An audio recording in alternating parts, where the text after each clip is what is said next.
Assalamualaikum warahmatullahi wabarakatuh. Bismillahirrahmanirrahim. Nahmaduka ya ghafuru ya syakuru. Mashalli wa sallim barik ala sayyidina maulana Muhammadin wa ala alihi wa sahbihi asma'in nama ba'du. Walam ya'khud lan ora ngalap sapa wong menyang tangi donya illa bi qadri zati kecuali kelan kadar sangune wong lil akhirati krana akhirat. Wa arafalan ngerti sapa wong al haqqa ing hak ayi shawab sing bener minal ahkami sing mlebu hukum fattaba amko anut sapa wong hu ing hak. Wa amilahu lan nglakoni sapa wong ing hak, ngerti barang hak kemudian ngikuti dan mengamalkan. Wa arafalan ngerti sapa wong al-batil ing barang batil. Ghaira sahihi tese barang ora bener fastana ba mongko ngedi sapa wong ing batil walam ya'malu lan ora ngamalna sapa wong ing batil. Ya iku cekeli ya, punya 6 hal sing dadekno swarga dibuka, neraka ditutup. Mun niku kudu yakin anul yakin. Kula lah nggih kepingine kula pokoke pas liwat itu pas tutup. Ya cukuman iki liwat pas apa? Misalnya bukaan ya sing terbang ae dadi gak ngliwati, ruwet nang ngliwati wis ruwet. Wal maqalatu safiatu te makalah kang kaping 7 iku kala dawuh sapa Aliun karma wajah iku ngene. Kala Aliun karma wajah wa finus khotin wa kala Umar radhiyallahu anhu. Iki kula yakin nggih didhawuhna Sayyidina Ali, nggih didhawuhna Sayyidina Umar karena ini konsensusnya sahabat. Saulang iki konsensusnya sahabat. Meskipun sanad kita kebetulan yang ngendikan tuh Umar atau Ali, tapi sebetulnya ini kebenaran konsensus. An-ni'amu te pira-pira nikmat ay azamu hati tegese te gede-gedene nikmat iku sitatu asya ana 6 pira-pira perkara. Siji al-islamu Islam. Nikmat terbesar kita itu Islam. Dan ini harus kita tanamkan sehingga kowe ning donya ora dipangkat, ora di donya ku biasa wae, asal duwe napa Islam. Wal Qur'anu lan di Qur'an. Wong kudu diapalan Qur'an. Wa duha wa yasin apa saja. Paling ndak punya pegangan-pegangan dan prinsip hidup. Aja geman wong ra diapalan Qur'an.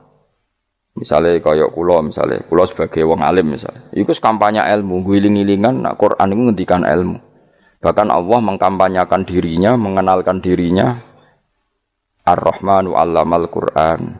Utai Allah iku zat sing mulang Quran. Terus kita iku mulang Quran tenanan. Wong Allah sing karuan zat terbaik, terkuat, ngutus kekasih orang terbaik yaitu Rasulullah sallallahu alaihi wasallam iku nyifatine iku 'allamal Quran. Wong sing mulang Quran, zat sing mulang Quran. Lan kula nu seneng mulang tafsir wis. Ben wong ngerti Quran meskipun kita tahu kita ya potensi salah. Tapi kan lumayan. Nah kowe potensi bener, salah terus iku ora oleh mulang lah iku bahaya iku. Sing bener iku bener potensi. Salah, kok salah terus, kadang bener wae iku ya perkara nah iku.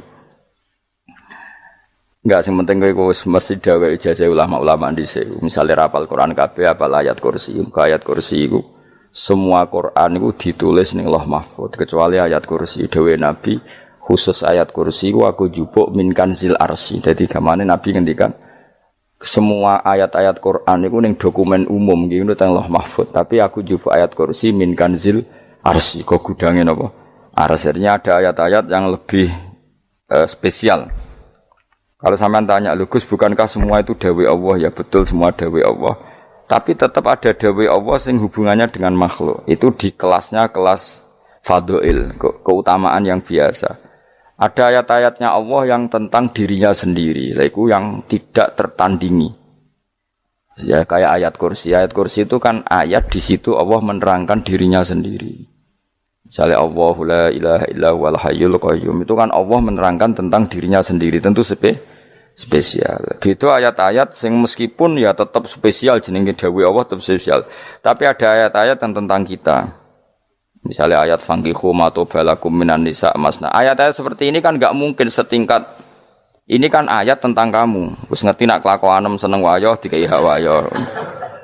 Nah, tentu beda. Tentu semuanya spesial karena sama-sama kalamu. Tapi tentu beda. Dokumen ayat kursi tentu enggak sama dengan dokumen ayat faqihu matobalakum.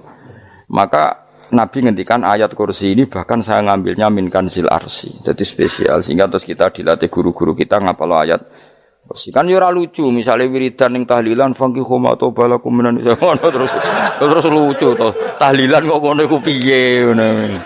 Aneh-aneh, gue yo mikir tuh, senengane mbok antah. Mosok ayat Quran kok beda-beda. Goblok kandhanane angel gue jaman. Dadi kene ku sing wis ngaji mulai bayi. Jadi ana ayat fawadil, maksudnya ayat-ayat sing umumnya terkait kita. ayat-ayat sing spesial karena nerangkan Allah, tentu beda. Terus kedua tentu ayat-ayat sing rano Kanjeng Nabi, misalnya laqad ja'akum rasulun min anfusikum azizun. Terus baru ayat-ayat tentang kita. Ayat tentang kowe ya wakulu wasrobu kon mangan ngono. Nah misalnya terus tahlil terus wakulu wasrobu. Ya lucu deh. Bocah kok kandhanane angel. Pusing ambek kowe. Ngaji tahunan gak ono perkembangan. Ngabis gue rame-rame dunya apa? Gue rame-rame apa? Dunya. Pernah ada kumpulan orang untuk ngaji. Oh, setan setruk tenan. Paham itu? Mulai setane tangin, tenang ya paham. Waduh. Serepot ya. Ya, jadi kayak kudu ngerti ya. Jadi kabeh ayat Al-Qur'an spesial, tapi tradisine ulama kan ada perdebatan apakah ada ayat fadilah dan mafdulah. Sebagian ulama mengatakan jangan bilang demikian karena fal kullu kitabullah wal kullu kalamullah. Tapi kowe nak ngingkari iku ya keliru wong dohire Kanjeng Nabi ku ya ada ayat yang dipuji sundul langit kaya ayat Kursi. Saya punya ayat yang bahkan dokumen itu tak ambil dari Kanzil Arsy katanya. Dan tidak ada nabi yang dikasih itu kecuali saya. Itu nabi begitu bangga semenang. Nabi maca ayat Kursi. Sehingga tradisinya ulama semua anak cucunya, semua umatnya dilatih ayat Kursi. Dan itu memang spesial coba. Saya kalau baca ayat Kursi, saya kalau mau tidur itu mesti baca ayat Kursi. Mesti ora pendak tahlilan ana sing order mboten niku. Mayane apa-apa. Mosok eling pangeran nek pendak apa? Ngono, aneh-aneh. Oh, tahlil kok dikritik, yo keliru sing kritik. Wong maca ayat Kursi yo mbok kritik. Tapi ora dikritik yo perlu dikritik. Wong maca eling pangerane kok butuh berkat le dul, nah eling yo eling ngono kuwi cara kula padha dene. Sing kritik mek sing dikritik. Kowe tahu tahlilan? Nate Gus nek ana undangan mboten mboten. Lah yo eling pangeran nek ngenteni apa? Undangan. Ngene ben ono sing tetap ngritik, ben seimbang dunia iku ben seimbang. Apa? Balance kono sing ngritik. Kula bolak-balik ketemu wong sing ngritik tahlil nggih sowan kula. Saya tuh heran. Kenapa orang NU itu suka tahlilan? Terus ada berkat. Itu dalilnya, Mas. Sing ngono iku ya ora ono dalil, sing hasud nyoal ya ora ono dalil. Cara Kanjeng Nabi pirsa, tukang nyoal iku ono dalile to ora? Ya ndak ada ya serus menengae sebenarnya ketemu pangeran. Sebenarnya ketemu pangeran cocokan di sing bener. Nah yang jelas nak sing tukang tahlil ditakoki pangeran. Kowe tau eling aku, nanti Gusti nak wonten undangan. Terklarat. Bocah kok eling piye? Eling pangerane kok bedak ana apa? Nah, misalnya kayak kundangan, orang kundangan blas ditakoki pangeran, diundang tonggo kok ora teko. Mergo wedi bid'ah misalnya. Nah, tapi nekani tonggo ya perintah Kanjeng. Ya sudah, enggak cocokan ae, ora usah debat saiki, enggak apa. Cocokan ae. Tapi nek cocokan mbek aku ora ketemu. Wong sing nyoal ning ijene mahsyar aku wis ning swarga. Ketemu nek ketemu ning swarga nek cocokan. Jadi kowe kudu mikir ya, jadi ayat Kursi iku dipilih ulama perkarane napa? Ayat iku njen spesial tenan. Kula niku mboten saged tilem nek gak maca ayat Kursi, nggih maca teng lisan, nggih maca teng ati setiap saat. Mergo rumangsa kok pancen luar biasa. Allahu ta Allah iku Allahu la ilaha illa huwal hayyul qayyum. Al hayyu zat sing urip. Mergo sing gampang bedakno Allah mbek Nabi Isa, ambek berhala, ambek semuanya yang disembah selain Allah adalah kehidupan. Kita gampangane tau ngidolakno Isa kaya apa, tapi akhirnya kecewa nak dianggap pangeran. Mergo nyatane cara mereka pun Isa mati disalib. Utawa cara Islam Isa iku diangkat. Di itu objek. Apapun hebatnya Isa diangkat, diposisikan di langit di. Kerene apa? Jenenge di itu objek. Berarti yang keren adalah subjeknya, yaitu Allah Subhanahu wa taala. Terus kita ini sebagai orang itu punya ketakutan. Nak pangeran mati iku piye? Nak kowe mati kan enggak punya akibat apa-apa. Srengenge tetap baik-baik saja. Sistem falak galaksi baik-baik saja. Sistem alam baik-baik saja. Wong sing mati kowe. Bayangno nak sing mati pangeran. Maka ketakutan seorang mukmin adalah apa? Punya Tuhan yang mati. Kemudian itu diobati bahwa Tuhan kamu itu Tuhan sing aman, al-hayyu sing selalu hidup. Kemudian disifati lagi al-qayyum. Apa artinya hidup kalau bergantung orang lain, bergantung makhluk lain? Itu enggak keren, karena bergantung itu enggak keren. Al-qayyum yang Allah itu zat yang berdiri sendiri. Oh itu kan terus sempurna. Lho kula maca ayat kursi suwen. Bejane Gusti kula maca ayat kursi. Kowe ora maca iku kasihate mbahmu. Bocah kok. Oh, bocah ora bakat wali. Teke wis elek, kabeh dimaterekno. Kasihate opo nek maca ayat kursi? Kasihate mbahmu ngono. Jimat ya seneng. Kulo ora seneng. Maksudnya ku, tapi mbok gedhingi teman-teman yo ora oleh pancen rezekine kadol jimat ke piye. Sing iso ngatur rezekine wong sapa? Wis keben, muga disepuro pengen. Ra disepuro ora apa-apa, kelakuan kok ngono iku piye. Wis terserah pangeran ae. Jadi Allahu la ilaha illa huwal hayyul qayyum. Kemudian setelah hidup itu bisa saja enggak peduli kita karena pas ngantuk atau pas tidur. Terus disifati la ta'khuduhu sinatu walana, dan zat yang hidup itu tidak pernah ngantuk, tidak pernah tidur. Akhirnya kita ini nyaman, punya Tuhan yang spesial, yaitu hidup dan berdiri sendiri, tidak ngantuk, tidak tidur. Terus budi lahu ma fis samawati wa ma fil ardh. Ya, dan miliknya Allah semua yang ada di langit dan bumi. Keren. Kita ini butuh air, butuh apa saja, dan itu milik Allah. Coba kalau milik manusia, nggak nak loro ning rumah sakit itu, oksigennya larang ngono. Padahal kowe nak ra loro, oksigen di mana-mana gak tau mbah. Jadi kita seneng. Alam raya milik Allah kita seneng karena alam ini milik zat yang enggak butuh alam raya sehingga kita yang make. Allah bikin air, Allah enggak butuh minum. Allah bikin padi enggak butuh makan. Dia bikin semuanya untuk kita. Padahal itu kita ndak ikut punya. Akhirnya seneng mbek pangeran. Cek apike jenengan Gusti gawe ra melok nganggo. Sing nganggo kita-kita ini. Coba aku ora roh gawe rokok gunane apa ora roh. Ya gunane pekerjaan Gus, menyerap tenaga. Ya wis sauri menimu. Sementing kowe roh gunane rokok. Paham nggih? Roh gunane rokok roh carane mandorot kanggo kowe. Dadi padha roe lah sementing. Ya ora apa-apa ta. Kulo seneng mek guyone kiai-kiai ini. Pancen ora ono wong pinter guyon koyo kiai. Wis kulo winekani acara resepsi teng Kudus nang keluarga sarang keluarga Lek Lukman. Sing ngisi Habib Umar Mutahar. Semua nang. Jadi guyonane nang kiai-kiai ora wis kiai-kiai kabeh termasuk Habib Umar. Ada orang kiai rokok. Ini cerita-cerita anekdot. Ada kiai rokok. Rokokan ngarepe dokter.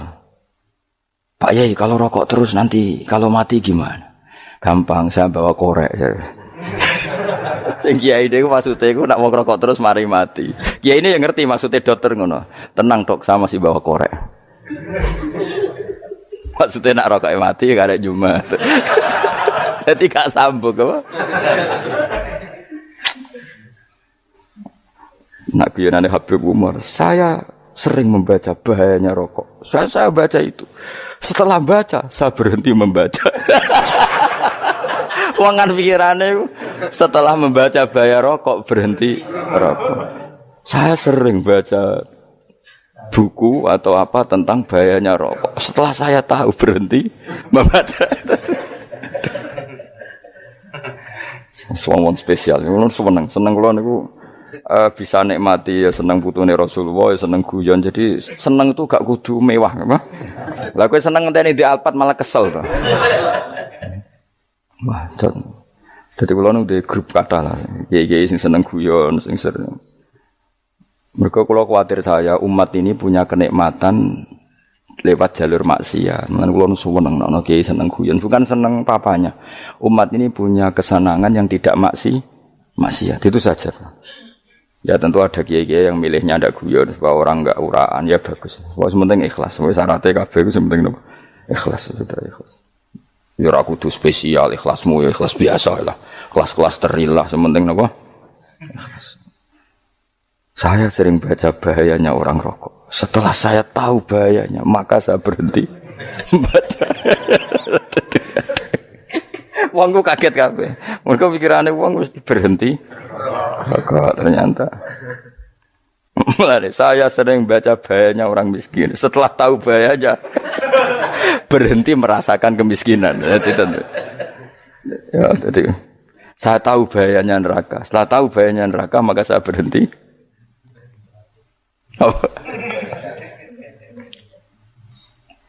Ya, jadi terus disebutno lahu ma fis samawati wa ma fil ardi. Terus kita nyaman. Kayak apa kalau alam raya ini milik Cina, milik Singkek, milik non muslim atau milik wong Islam sekalipun. Mesti apa-apa tuku. Repot. Tapi berhubung alam raya ini milik Allah, kita nyaman. Mergo wa izzat sing super lomo, super dermawan, super semuanya. Akhirnya nyaman. Kamane iso turu. Dan kalau orang gerung maca ayat kursi ora iso turu, kae turu. Kan ya maca lesane nggih ati kula maca. Lahu ma fis samawati wa ma. Terus man dzalladzi yashfa'u indahu illa bi'izni. Ketika Allah itu segalanya tentu yang punya otoritas syafaat, punya otoritas apa saja nunggu izinnya Allah Subhanahu wa taala. Ayat yang spesial ini. Kemudian kiai-kiai punya cara supaya umat itu hafal, dibikinlah metode tahlil maca bareng-bareng. Tapi kemudian ya sudah itu nasibnya terus kurang baik. Nasibnya kurang baik. Hanya ada yang bid'ahkan, ada yang setengah-setengah ngafirno. Sing maca ya padha dene, ra paham mbek ngantuk, bantuk berkat mulai sudah akhirnya terus. Dan sampean bela bela sing bener wis takok provokator.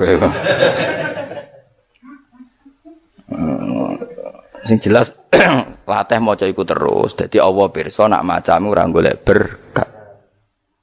Tapi nak mau tahu tahlil hati. Eling apa tahu hati? Benda apa? Eling pangeran kok ngenteni apa?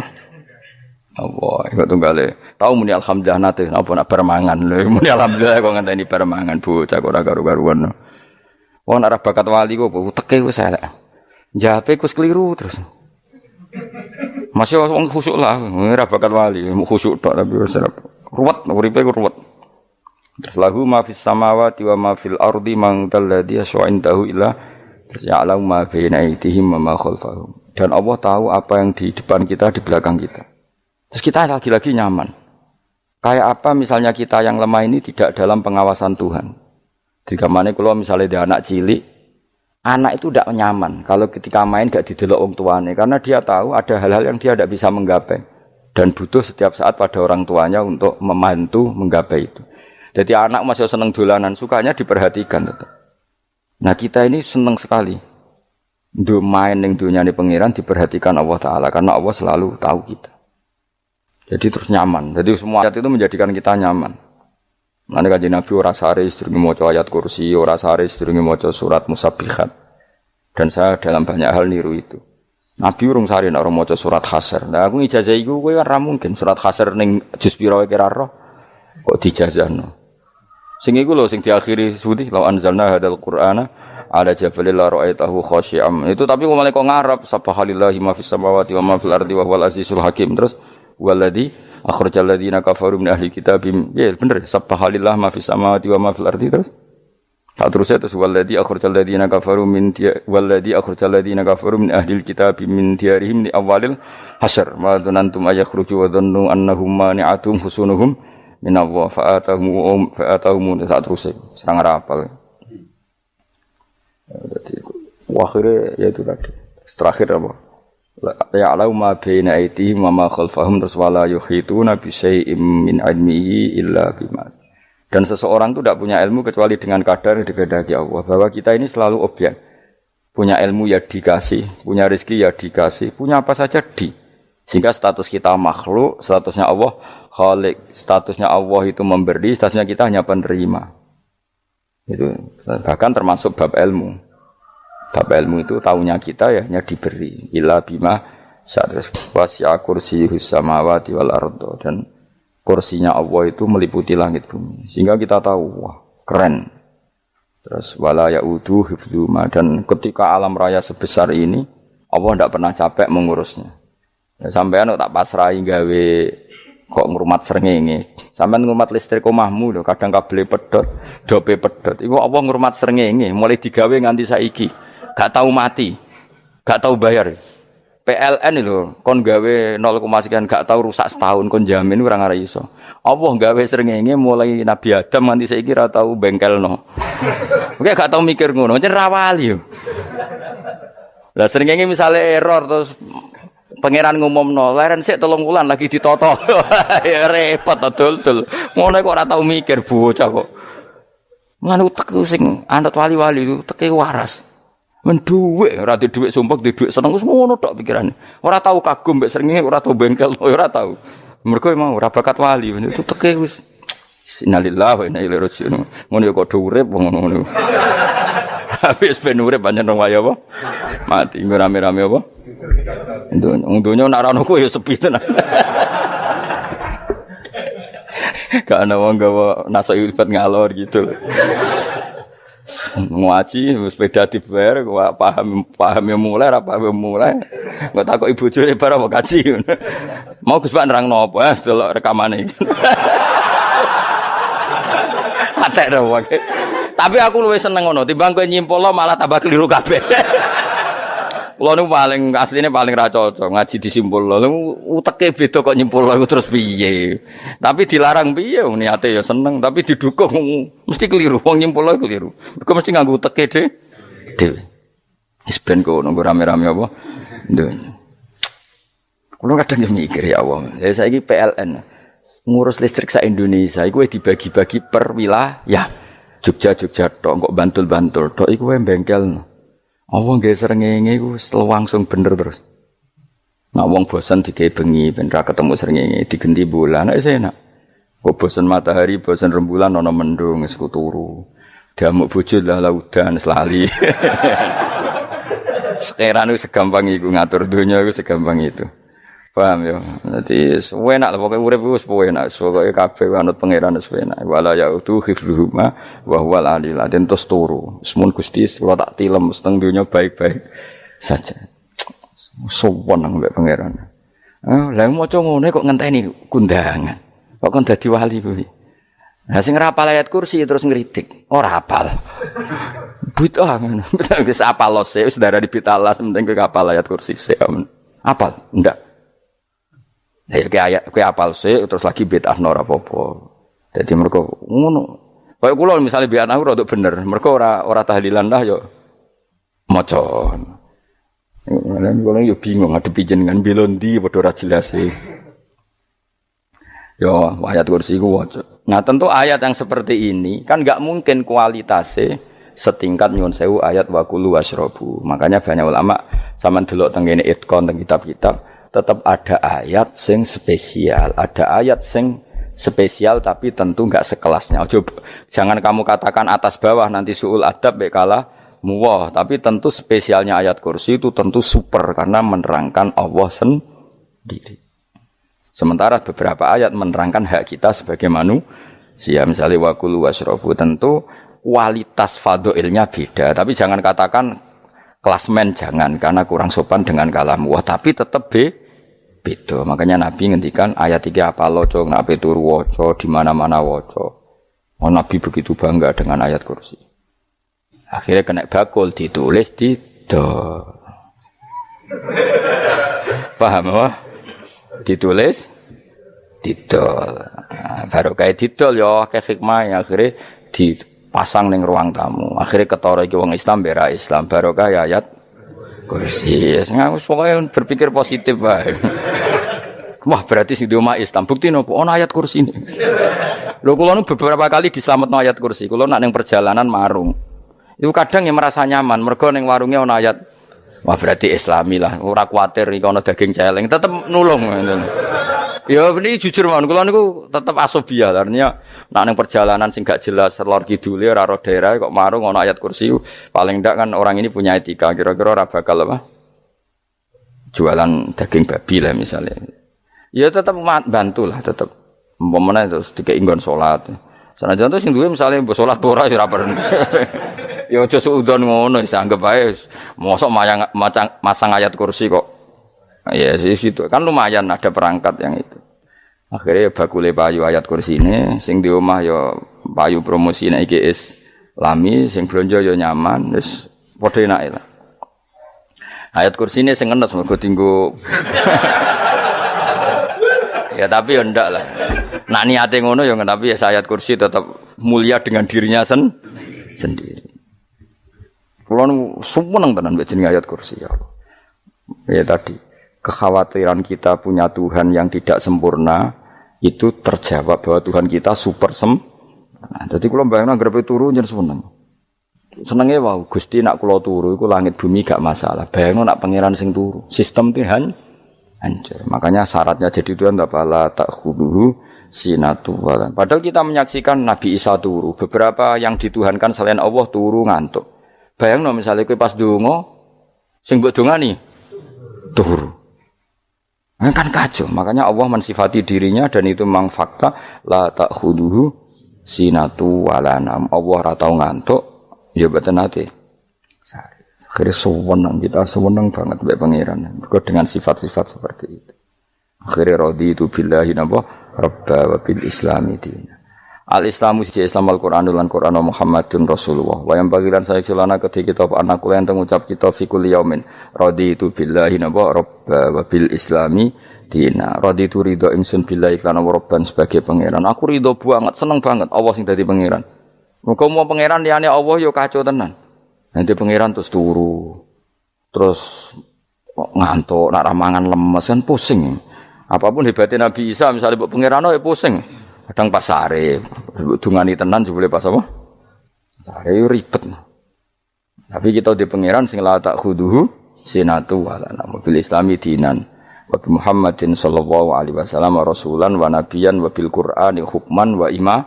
Dan kita ridho Quran sebagai panduan hukum lan dadi imam. Imammu panu. Terus nikmatmu piro? Islam, Quran, Muhammadur Rasulullah wal afiatu lan sehat. Iktifaul makarih tegese ora. Kowe ngene iki ra di dhuwit lah kan gagah. Ora ning penjara, jajal kene penjara lara kabeh. Baru kae ra di penjara Mas yo dirokok saler ngalor ngidul ambek go nasoihul ibad bariku kenalan ke grup wis rame dunya wis. Gak penting ngaji paham ora penting, sementing tambah kenalan. Amit-amit tenan wis ben kok nek rame-rame apa dunya. Wasitro lan ketutup sangka celoke satrul uyub. Dalah celamu ra konangan wong akeh. Yes, padahal ya kurang ajar kara-karuan. Dalah ya rapati konang. Kenapa rapati konangan? Karena liyane ya sejenis. Jadi saling menutupi. Alhamdulillah saling wal ghina lan semuge aninnas termasuk nikmat iku orang enggak tergantung orang lah fi umurid dunya ing dalam urusan dunya. Tapi nek urusan akhirat kowe ra iso ora bergantung guru. Jadi semuge sangka manusa terbebas iku maknane urusan dunia, urusan akhirat kita butuh sanad kita ila Rasulillah sallallahu alaihi wasallam. Kowe ora oleh beragama berpikir sendiri, ora oleh agama itu riwayat kowe ora oleh mendekatkan Allah dengan cara kamu sendiri, ora oleh kudu nganggo sanad. Sesuai kaya wong-wong filsafat sing oknum iku. Saya ndak perlu salat. Allah kan ndak butuh ibadah kita, ngapain kita salat? Mbahmu ngono sing wong ngerti nek Allah ora butuh kita saja kok bogo kebanggaan mulai dhisik kiai yo ngerti nek Allah ora butuh kita yang butuh Allah. Lah mengekspresikan butuh kita kepada Allah kita nek Allah ora tau butuh, bocah kok goblok ora karuan. Ya itu karena dia berpikir cara beragama dengan pikirannya kita ndak. Kita tahu Allah ndak butuh kita tahu. Kenapa kita salat? Karena kita butuh Allah. Nah butuh Allah itu implementasi kita di ajarannya Rasulullah kita sholat. Kok malah Allah ora butuh sholat. Jadi kira sholat Allah ora apa-apa. Kowe ra ono wae Allah ora apa-apa. Kowe aneh-aneh wae. Zaman kowe ra ono Allah ya ora apa-apa, baik-baik saja. Jadi jokono kowe iku masalah, tapi ora bagi Allah, bagi kamu sendiri. Nek Allah ora masalah wis jadi ana neraka.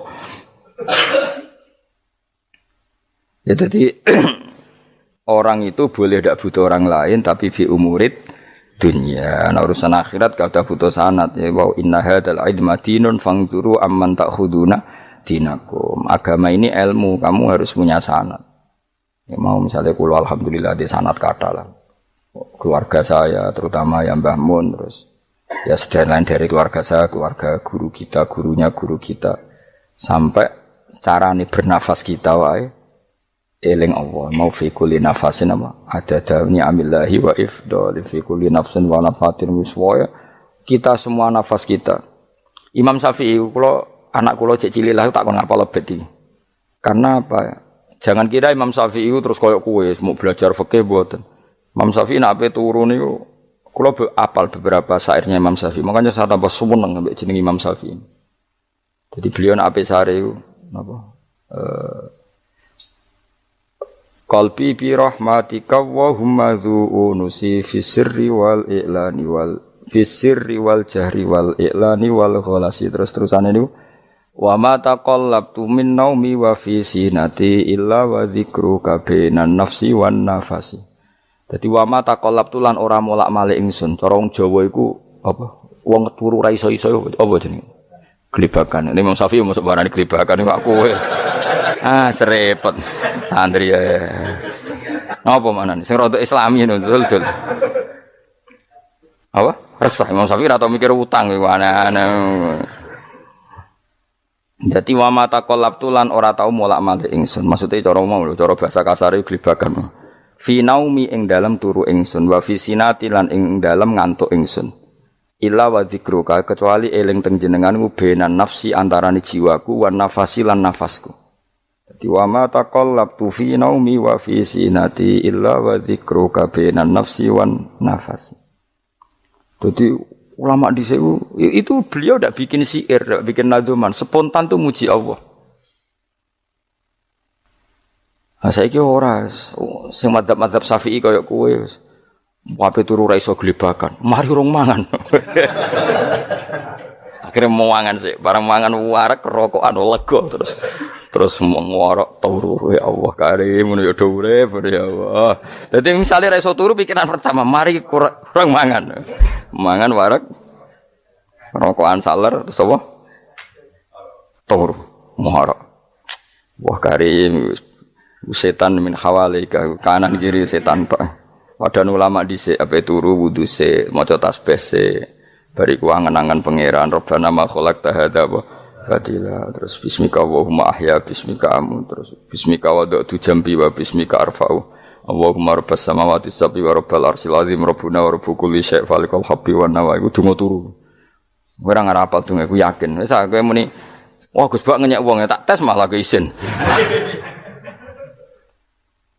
yo dungane turu iku sing terkenal lho donga turu mek donga ngaji padha Allahumma bismika Allahumma ya bismika wa mergo ana kiai kota Bu tahu doa ngaji enggak tahu Pak Ustaz dongane bismika Allahumma ya bismika lho Pak Ustaz itu doa tidur karena kalau ngaji nah jare ora kiai donga turu mek ngaji ku padha aku dhisik wis maksude ku piye kok donga turu mek ngaji padha jebule nak ngaji turu ana nek ngaji dongane apa bismika Allahumma ya bismika terus ngaji faslon wis tok ndi-ndi serepet wis rame-rame jute yo urip apa wal afiatul lan afiate tifaul makare tegese ketolak sangka barang sing ora seneng supaya kula suwun nggih supaya jenengan sing seneng pangeran iki sai-sai samu supaya piye-piye sifat dasar wong mukmin bi walladzina amanu asyaddu hubbalillah misale ora iso asyaddu ya sementing hubban. Ya tentu asyaddu itu wong mukmin banget senenge ning pangeran. Ki nek makome rong iso asyaddu ya sementing ana senenge. Ya ana apa? Ana senenge wis dengan kadar yang kelasem lah sampai iso. Lah nek makome para wali ya asyaddu banget seneng. Mau ape turu nek orang maca ayat kursi gak lega paham. Cukup maca ayat kursi bedak tahli. Mulane aku seneng ono sing ngritik aku seneng. Ben rame itu ben seru. Sing kritik ya muga-muga apal tahlil. Jadi ngritik itu fair, ora paper apal terus ngritik. Mun tahlil sing ngomong sholli Abdullah sholati ala sate meneng kabeh wis. Iku men ada sing ngritik sing melok ora apal. Pokoke ujug-ujug muni filun. Susah es. Piye to kok Mas Sholli? Abdullah sholati ala sate makhluqatika. Nurul Huda saya Mas. Nurul Huda terus oh, iku sing guri wis mau ora kopi. Aduh sing ramene tok. Mak kiai apal wis profesi ini apal tenan. Karena ning desa iku modele permanen, bagian tahlil yo tahlil terus, bagian donga yo. Jadi sehingga kiai donga kok digeser dadi mimpin tahlil yo gagap. Lho akeh lho kiai ngalim kon mikir tahlil yo mikir mergo wah dateng daerah kula kiai ngalim bar kon mikir tahlil terus maca la ilaha illallah wah niki sempun niki pun tak takoki kene apa kapal dene ra apal urutane iku ra apal lho kan butuh apa ya, butuh keahlian gitu. Repot. Kok gini sing tahlil loro. Apok ngene. Nah kula tetep apal tapi singkat ae. Iku ngono sing luwih ahli to. Sing guri wis sing guri kacau meneng. Tahlil dening kiai iki sing guri sampe wah suwi iku. Mergo terkenal mbah iku nak tahlil. Suwi. Aduh. Masyarakat repot bareng diumumno mbek MC tahlil dipimpin kiai niki. Sing guri jawab, wah suwi. Aduh. Lah nek donga dening Gus Pak dos wah cepet mesti nek Gus Pak. Aku mergo ngono donga suwi ra mesti mandi ya sadok cepet ae timbang donga nguri. Sing nguri mesti gremeng ana wong gak terkenal dongane suwi dijeng wis nguri. Waduh apa? Sawe. Mergo pikirane wong-wong wis nang berkat dibagi mulai. Mulane sing kritik ku keben ben balance ben seimbang. Cuma kalau suwun sing kritik ya kudu ngergani lah piye-piye iku umat dilatih kenal pangerane liwat kalimat karena itu cara. Coba nak wis kenal ya aja waca bendak tahlil, ape turu ya diwaca ning omah ya diwaca. Tapi aja waca ngarep bojomu kok dikongko jampi-jampi ben ora nyoal blonjo. Waca dhewean ning kamar dinikmati. Mbok waca ngarepe bojomu pas auzubillahi minasyaitonir rajim. Bojomu liwat, memang aku setan. Malah perkara dawa. Enak memang dia barani minasyaitonir rajim. Ya nak maca kok banter-banter ngomong ngarepe bojomu pas liwat pas apa auzubillah. Minasyaitonir rajim. Bojomu ngamuk malah repot.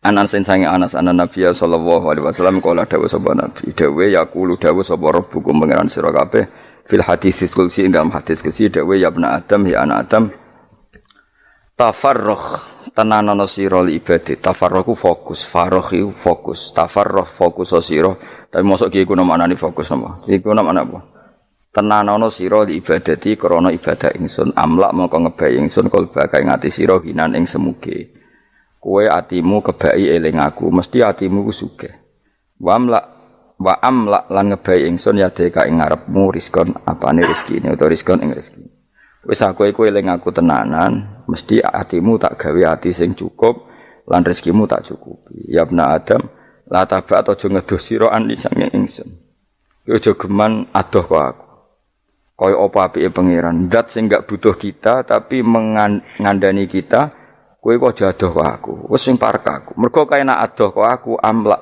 mongko nut apa jenenge ngebayi ingsun kalba kafakron kowe nak adoh kok aku mesti ke fikir ngene aja sampe kowe yo fikir ati fikir donya mergo adoh kok pengen wong adoh kok pengen di amlak kalba kafakron wa amlak ulan ngebayi ingsun yade ka ing tangan loro sira syukulan ing sibuk akhire wis adoh pangeran sibuk tapi ora dadekno barokah uripe iku lara-larane wong kaya ya sibuk kangelan jebule ora dadi barokah uripe mergo adoh saking pangeran ruang riwayat hadis sapa Tabrani Imam Tabrani wal Hakim.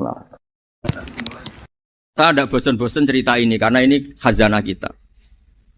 Di kitab Nailul Ma'mul itu di kitab Usul Fiqih. Saya berkali-kali cerita ini karena ini untuk menunjukkan bahwa Quran itu liqaumi ya'qilun liqaumi yatafakkarun. Ada seorang kiai, seorang ustadz, kiai dulu itu ya memang orang soleh, alim terus jadi kiai. Kalau kiai sekarang tuh macam-macam, nganggur terus ingin jadi kiai, terus daftar gitu.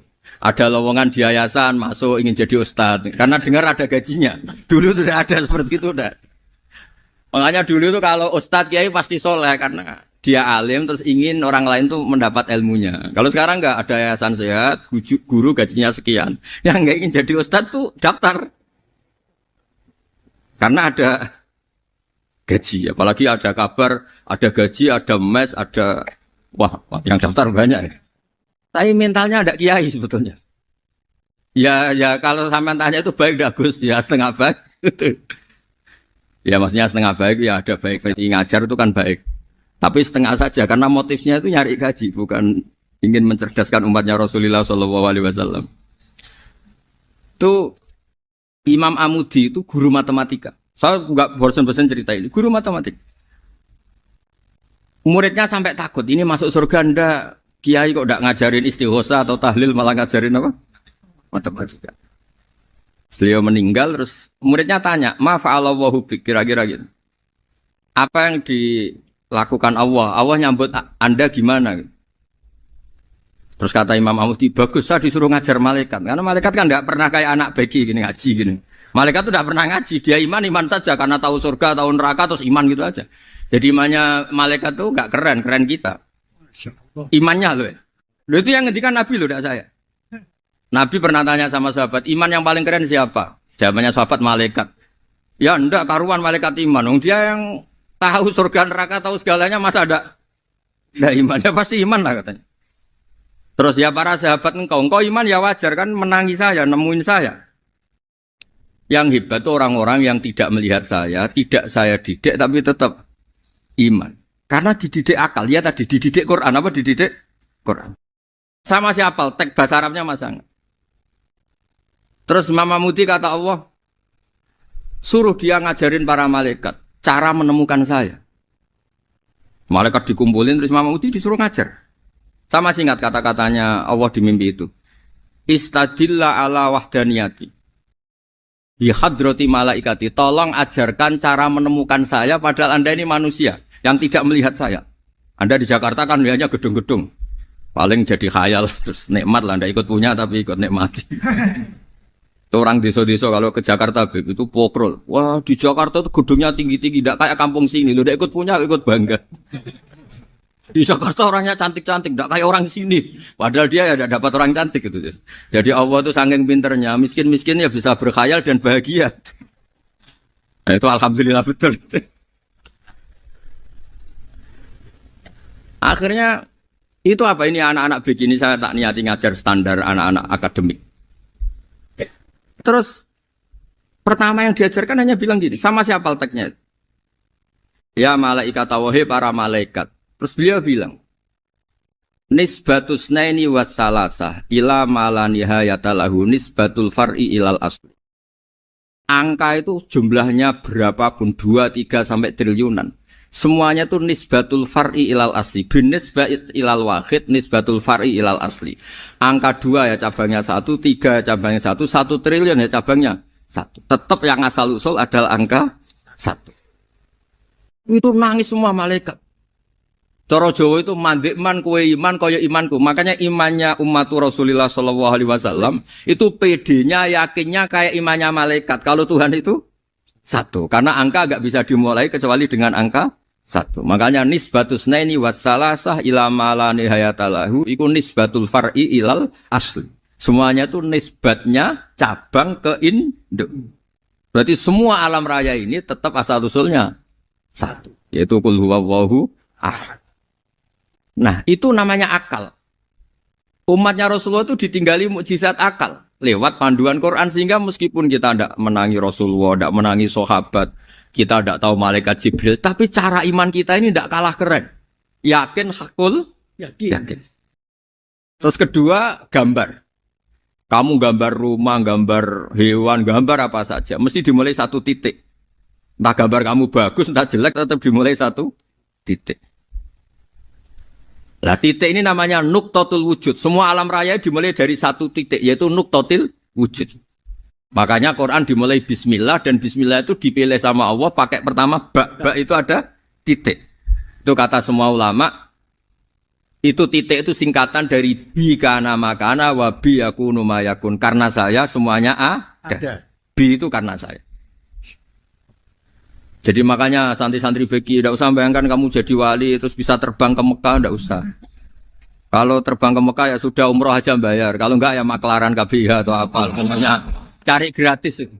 Ya gratis kan ya. Dapat orang 10 gratis 1. Terus orang enggak umroh-umroh dirayu-rayu supaya umroh.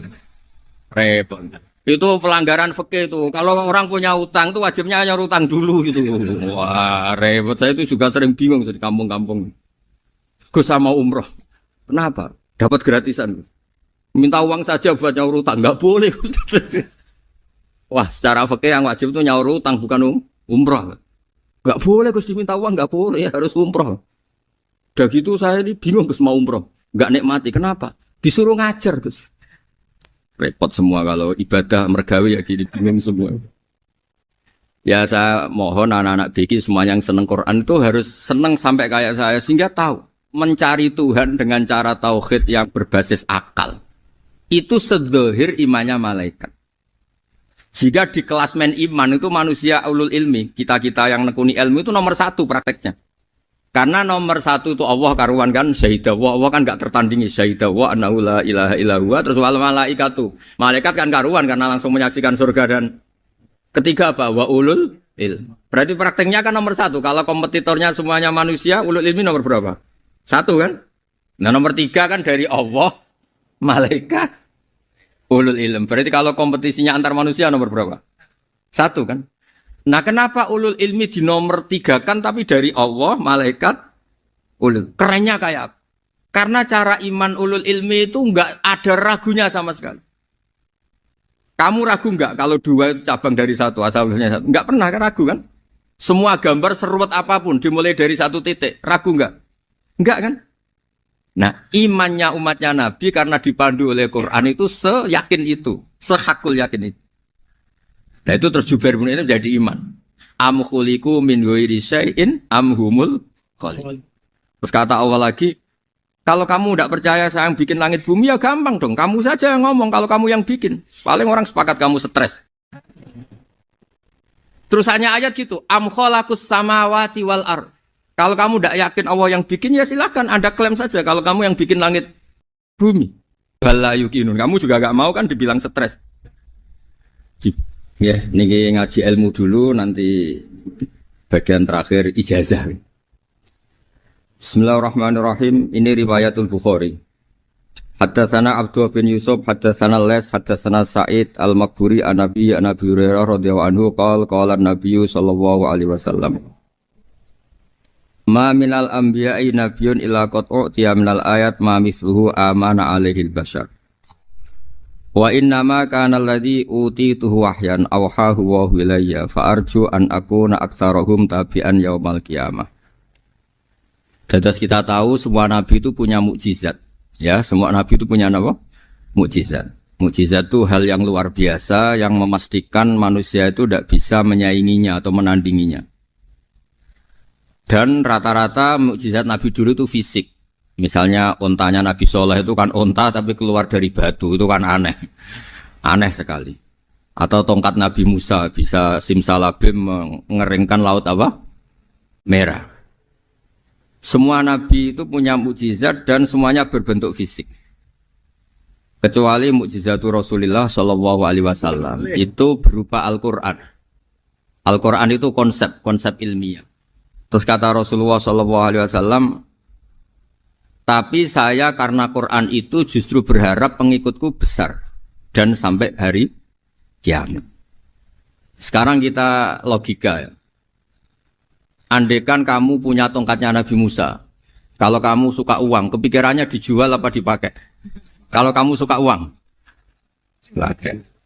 Kalau kamu ahli suudon itu pikirannya ndak, ini asli ndak. Karena yang melihat di Turki itu ya sebagian gitu. Kalau yang suka perdukunan itu bayangkan tuh miliknya. Mungkin dipakai ngakali orang atau apa, pokoknya bayangkan tuh miliknya. Kalau yang kolektor pikirannya itu nanti ini laku berapa. Tapi kalau peneliti mungkin pikirannya itu ini asli apa enggak? Bukti aslinya apa?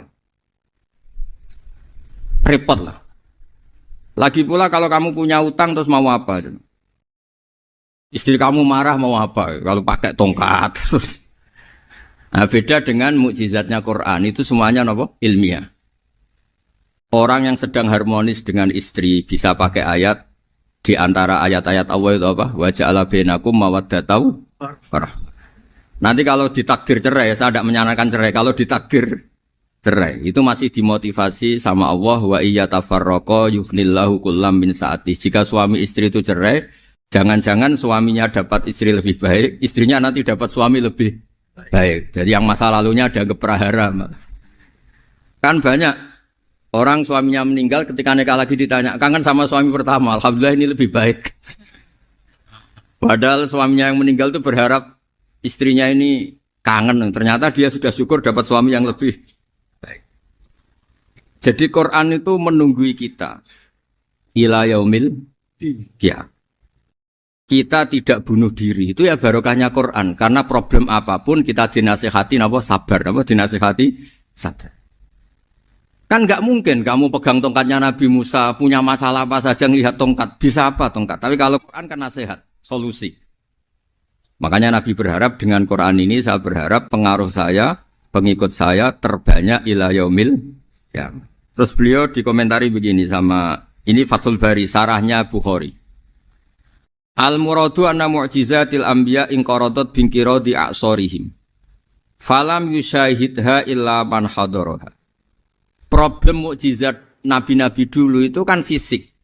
Sehingga yang tahu kalau Nabi Soleh punya unta yang ajaib, itu yang tahu ya hanya yang hadir saat itu. Yang tahu kalau tongkat Nabi Musa bertuah, itu juga yang tahu hanya yang hadir saat itu. Selebihnya tahu tongkat ya di museum. Tapi kalau Quran menjadi solusi, menjadi panduan, menjadi pegangan itu ila yaumil qiyamah. Kita beri contoh ya, Quran panduan yang paling gampang misalnya begini. Dulu ini cerita ya. Dulu itu ada orang kafir cerdas namanya Jubair bin Mut'im. Itu saking pinternya dia, pinter juga tokoh. Itu sebagai delegasi pembebasan Asra Badrin. Jadi tawanan-tawanan perang Badar itu mulai dulu ya ada negosiasi mau dibebaskan. Terus orang-orang kafir ini menugaskan namanya Jubair bin siapa? Mut'im. Ini ada di Bukhari. Karena ini ngaji di Jakarta. Kalau orang nggak tahu hadis juga tanya ini sahih ndak gitu. Wong nggak tahu kok tanya itu aneh-aneh. Padahal kalau dibodoni itu ya nggak tahu. Tapi ya tetap tanya, hadisnya ini sahih ndak? Ini kata kiai apa kata nabi ini ya ribet. Memangnya kata nabi kamu dengar kan ya lewat kiai. Emang. Setelah itu Jubair itu datang ke Medina. Dengerin, datang ke mana? Medina. Kemudian dengar Nabi baca Wattur pas sholat maghrib. Jubair karena Nabi dulu gak ada hotel, gak ada pondok ya. Pondoknya Nabi hanya sufah itu. Nabi baca maghrib, bukan diskusi, bukan debat, baca Wattur wa kitabi mastur firrokim mansur wal baitil ma'mur wasaqufil marfu wal bakhril masjur terus. Kemudian sampai pada titik ayat am khuliqu min ghairi syai'in. Masa manusia atau alam raya yang maujudat, yang nyata, yang wujud nyata. Kemudian asal usulnya itu ketiadaan. Ini kan hadhil alam maujud, alam ini kan nyata. Masa sesuatu yang nyata, penciptanya itu tidak nyata. Jadi nggak mungkin ada faham nihilisme. Kalau faham nihilisme berarti melahirkan teori begini. Al-adamu yakhluqu maujudan, sesuatu yang tidak ada, menciptakan yang itu kan akal nggak bisa nerima. Kalau sesuatu ini ada, penciptanya pasti ada. Terus akhirnya Jubair bin Mut'im itu simpuh di depan Rasulullah terus bilang, ya Muhammad kada qalbi ayatir. Hampir saja hati saya terbang. Kalau riwayatnya Imam Ahmad, faka'anna masudi qalbi, hati saya dihancur. Semua teori yang saya bawa untuk ngelawan kamu sekarang luluh semua, hancur semua. Yang benar adalah teori Anda bahwa Tuhan itu satu dan Tuhan itu ada sebelum semua makhluk. Coba kalau Nabi Muhammad ada Jubair bin Mut'im terus menyembunyikan tongkat dekat mihrab. Terus dilihat ini apa? Paling pikirannya ini dari kayu apa? Terus yang bentuk tongkat itu tukang pemahatnya siapa? Kok kurang keren kalau di Blitur gimana ya? Kan malah panjang. Kira-kira kalau mukjizat itu dari tongkat itu malah panjang. Panjang lah pokoknya panjang. Lagi pula kamu coba kan nggak ngarah mandi, itu yang mandi kan nabinya bukan tongkatnya. Coba tongkatnya Nabi Musa dicoba anak-anak beki itu. Dipakai mukul kucing aja tidak mesti mati itu. Jadi nggak jelas mukjizat-mukjizat seperti itu nggak. Tapi kalau Quran menunggui sampai saking hebatnya Quran, teori rasionalitas kampanye di mana-mana. Tingkat validitas, tingkat kebenaran Quran itu bahkan bisa diuji tanpa membuktikan. Tanpa apa? Cukup pakai akal. Ya terus saya teruskan.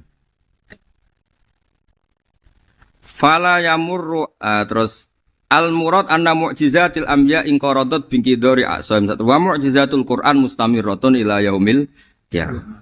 Wa kharquhu lil adat fi uslubihi wa balaghatihi wa ikhbarihi bil maghibat.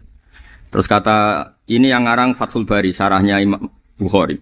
Fala yamurru asrun minal a'sar illa wa yadharu fihi syai'un mimma akhbaru bi annahu sayakun yadullu ala sihhati da'wahu. Wa hadza aqwal muhtamilat. Wa takmiluhu fil ladzi ba'da. Wa qilani ya.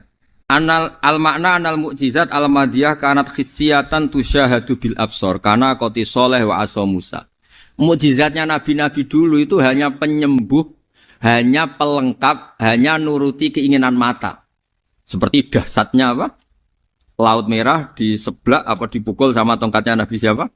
Itu semuanya itu hanya memanjakan mata. Urusan mata. Terus wow itu. Tapi kalau mukjizatnya Nabi Muhammad itu berdasar akal. Maksudnya berdasar akal nih dengerin ya. Dengerin betul. Ketika Laut Merah terus tersibak kan wow itu keren kan? Terus kita bilang menyimpulkan, wah kita tidak akan mampu. Itu bodoh sekali kesimpulan kita tidak akan mampu. Meskipun bikin nyamuk Anda juga tidak mampu. Loh untuk memutuskan tidak mampu saja kok sampai pertunjukan seperti itu tuh laopo, cek goblok gitu. Nah kalau kita karena umat yang pinter untuk memaksa kita nggak mampu, Allah bilang Inna wa la yastahi ayadriba mathalam ma ba'ud. Kita melihat nyamuk langsung berkesimpulan tidak mampu. Saya berkali-kali cerita nyamuk itu sudah kecil, masih punya urat, uratnya kayak apa? Masih punya kuman, kumannya seberapa? Ya enggak? Nyamuk itu kecil, punya organ tubuhnya punya urat. Itu kalau kamu pinter, antara tongkatnya Nabi Musa menyibak Laut Merah sama nyamuk itu sama-sama berkesimpulan melahirkan satu paham bahwa kita tidak mampu. Loh, untuk memaksa tidak mampu saja kok menuju pertunjukan ada onta keluar dari batu. Nakotu soleh, ada tongkat yang bisa mengeringkan laut. Cik goblok ya. Lah kita alhamdulillah ada jenis goblok yang seperti ini. Untuk ikrar bahwa Allah itu hebat ala kulli syai'in, cukup lihat nyamuk. Kagum kan? Sudah tidak usah bikin hidup. Saya berkali-kali mencontohkan. Para pemahat tak suruh bikin patung gajah itu mampu. Tak suruh bikin patung nyamuk kalau bisa.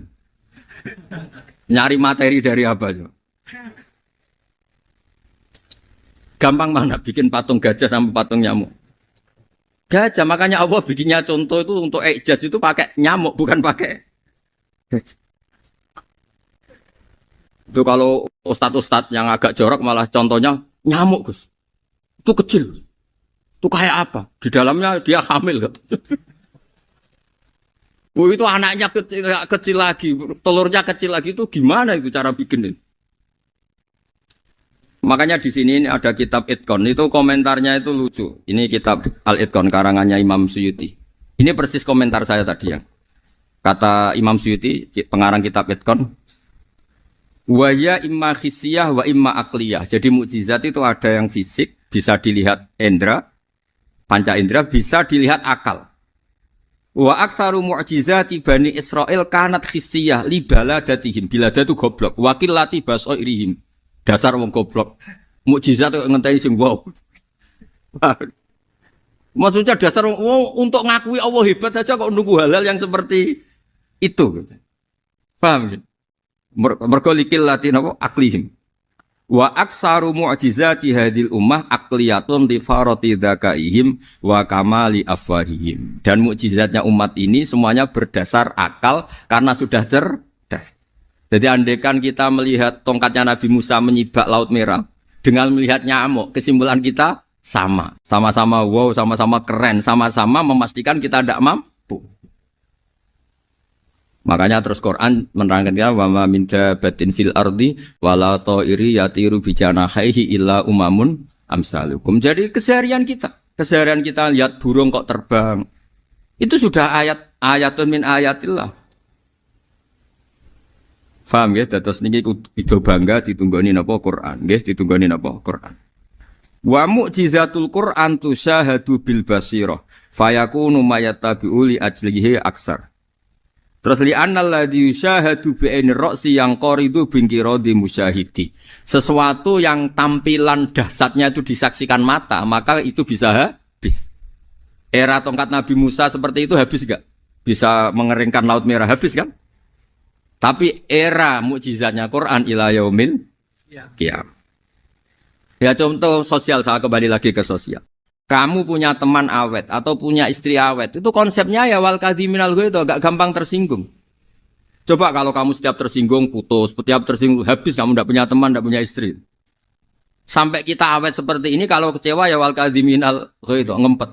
Termasuk saya ini, biasanya ngaji khusus terus baca gini ya kecewa. Tapi barokahnya diwarai Quran wal kadhiminal ghaidh, ngempet Gus, ngempet. Terus kecewa sama teman, kok kenapa tidak putus? Karena wal afina Aninna sudah, kalau kecewa maafkan.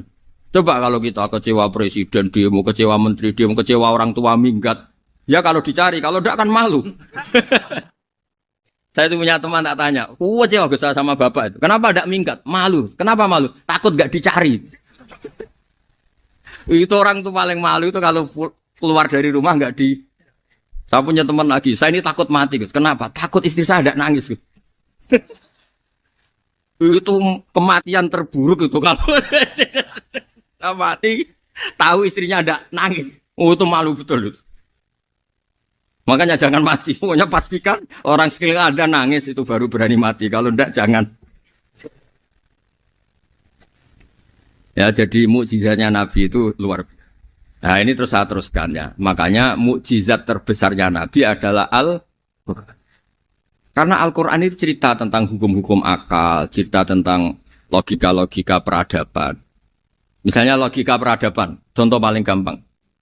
Di Quran itu ada sekian ayat yang Allah cerita peradaban. Misalnya wa ahsinu innallaha yuhibbul muhsinin.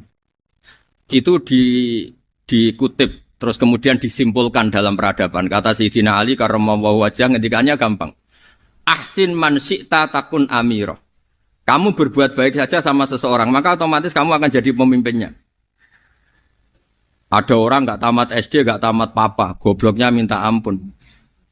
Tapi karena gaji seorang pakar, kamu tak gaji 1 bulan 1 miliar, perusahaan saya jadikan besar. Itu dikongkan ngalor itu ya nurut. Hanya karena dia ihsan.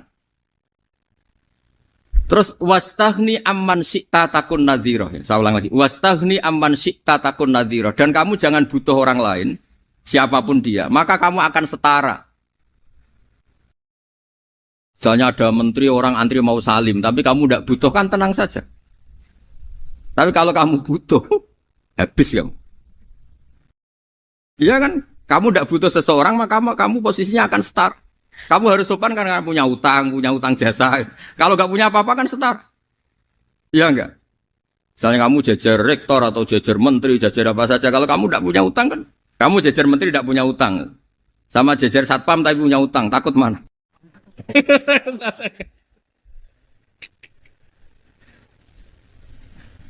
Kalau butuh itu mesti kalah kan? Ada pejabat misalnya nggak begitu cantik sama perempuan cantik yang kamu butuh ingin dicintai, takut mana? Padahal nggak jelas orang ini pangkatnya apa. Jadi dalam hukum sosial itu kata Sayyidina Ali wastaghni amman syi'ta takun nadhira. Kamu jangan butuh seseorang maka kamu akan setara. Terus yang terakhir wahtas ila man syi'ta takun asira. Asira pakai sin. Dan silahkan butuh seseorang maka kamu akan jadi budak dia.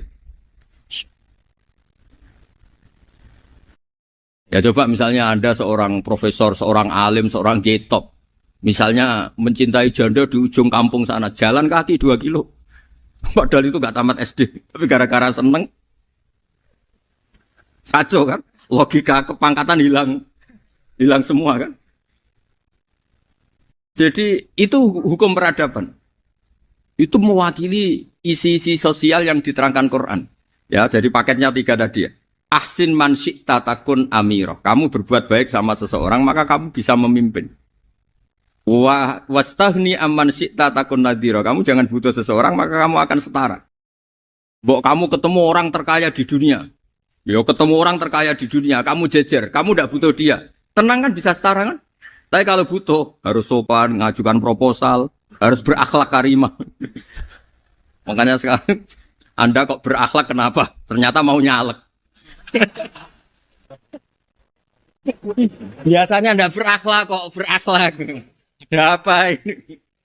Makanya guyonan di Rembang itu Beb Husen itu. Kalau ada orang mendadak sopan sama temannya, temannya curiga. Kok tumben sopan? Mau utang ya? Dan zaman akhir itu kaji.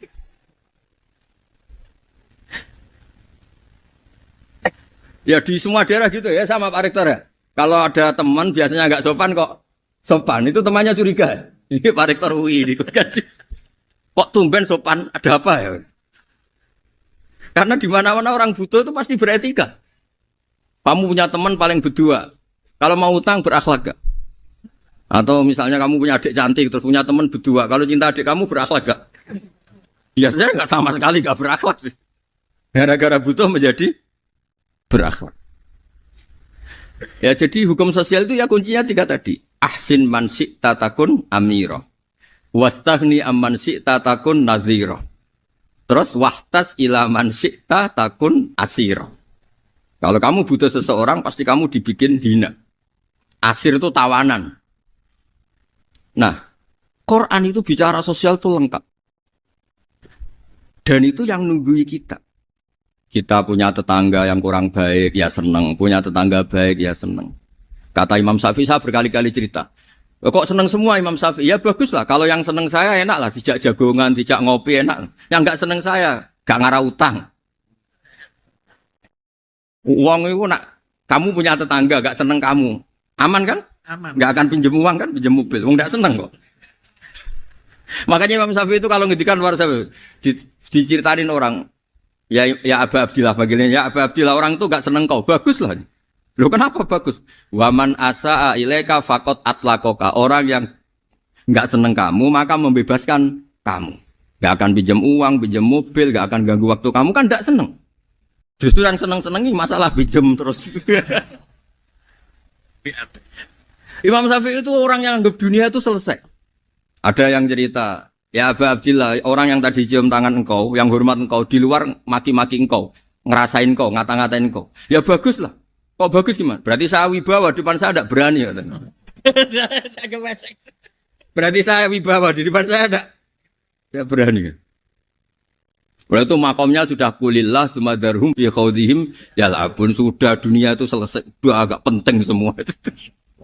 Nah itu kalau kamu anak-anak beki ahli Quran, sudah ayatnya kulillah, sumadarhum, fi khawdihim, ya labun, sudah lihat Allah saja agak penting, makhluk-makhluk itu.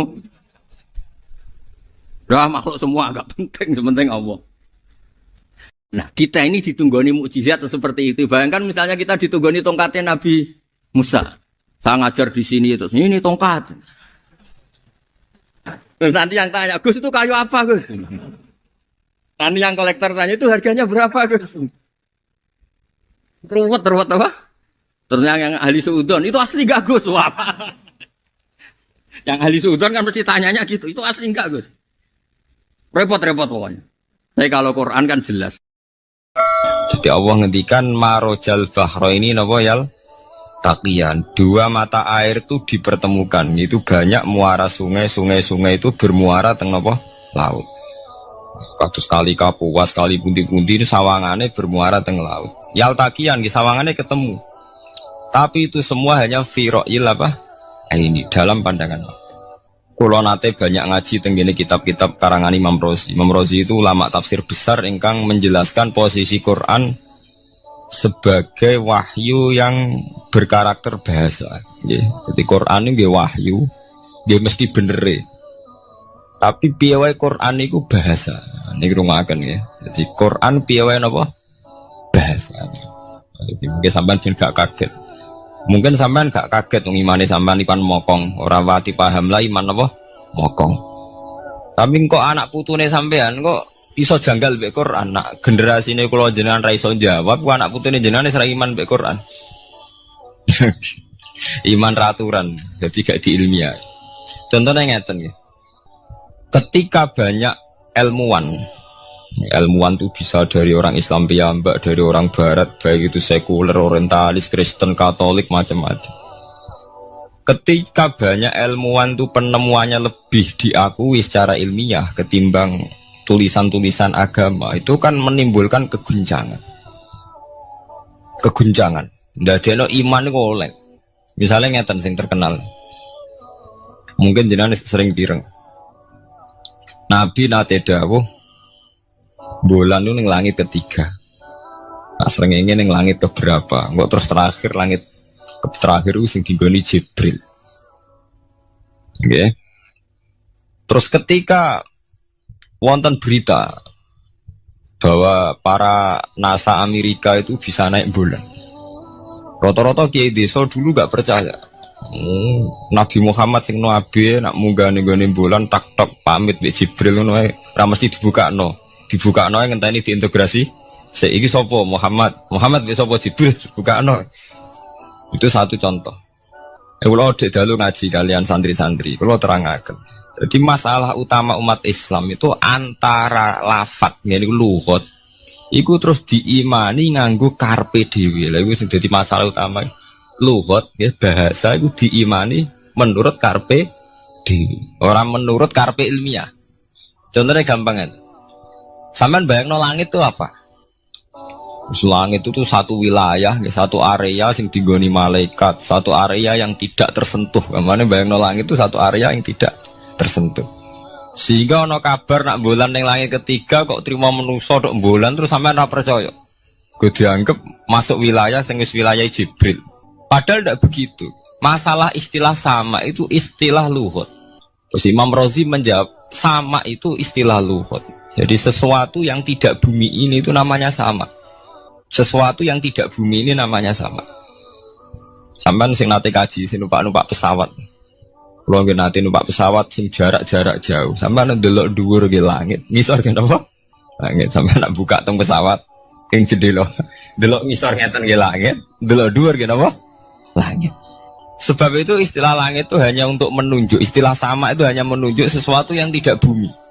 Terus Imam Razi mencontohkan Allah dawuh alam taro kaifa daraballahu masalang kalimatan kasajaratin apa thayyibatin asluha sabitun fil ardi wa far'uha apa fis sama. Nggih, asluha sabitun apa fil ardi wa far'uha apa fis sama. Kalimat thayyibah iku kaya wit sing thayyibah. Ngene iku wit kurma. Asluha sabitun fil ardi. Akare wit kurma menghunjam ning bumi wa far'uha fis sama, cabang-cabangnya atau dahane fis sama.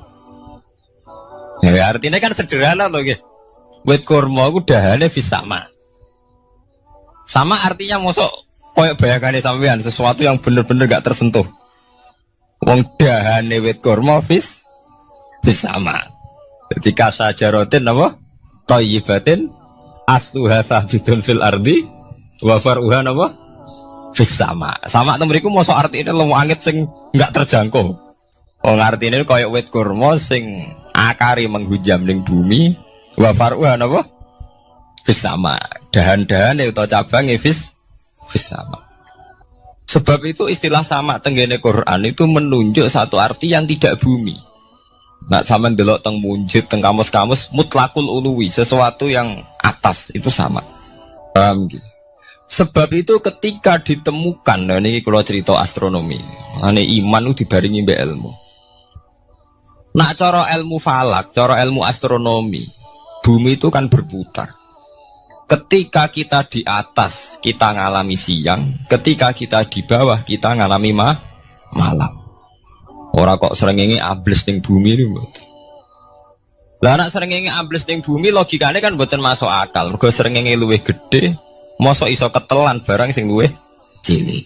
Nah, tapi kenapa istilah-istilahnya kok hatta idza balagha maghribas syamsi wajadaha taghrubu fi ainin hamiatin. Nak wis wayahe sore, ben delok srengenge sawangane ya surup ning mata air. Gua anggere sore sampean delok nang gunung, nggih. Nak sore sampean teng gunung, sampean delok srengenge sawangane ambles teng laut. Wajadaha taghrubu fi ainin hamiyah. Lah itu jalan keluarnya apa ya? Kayak Imam Suyuti ini firaqil aini sawangane.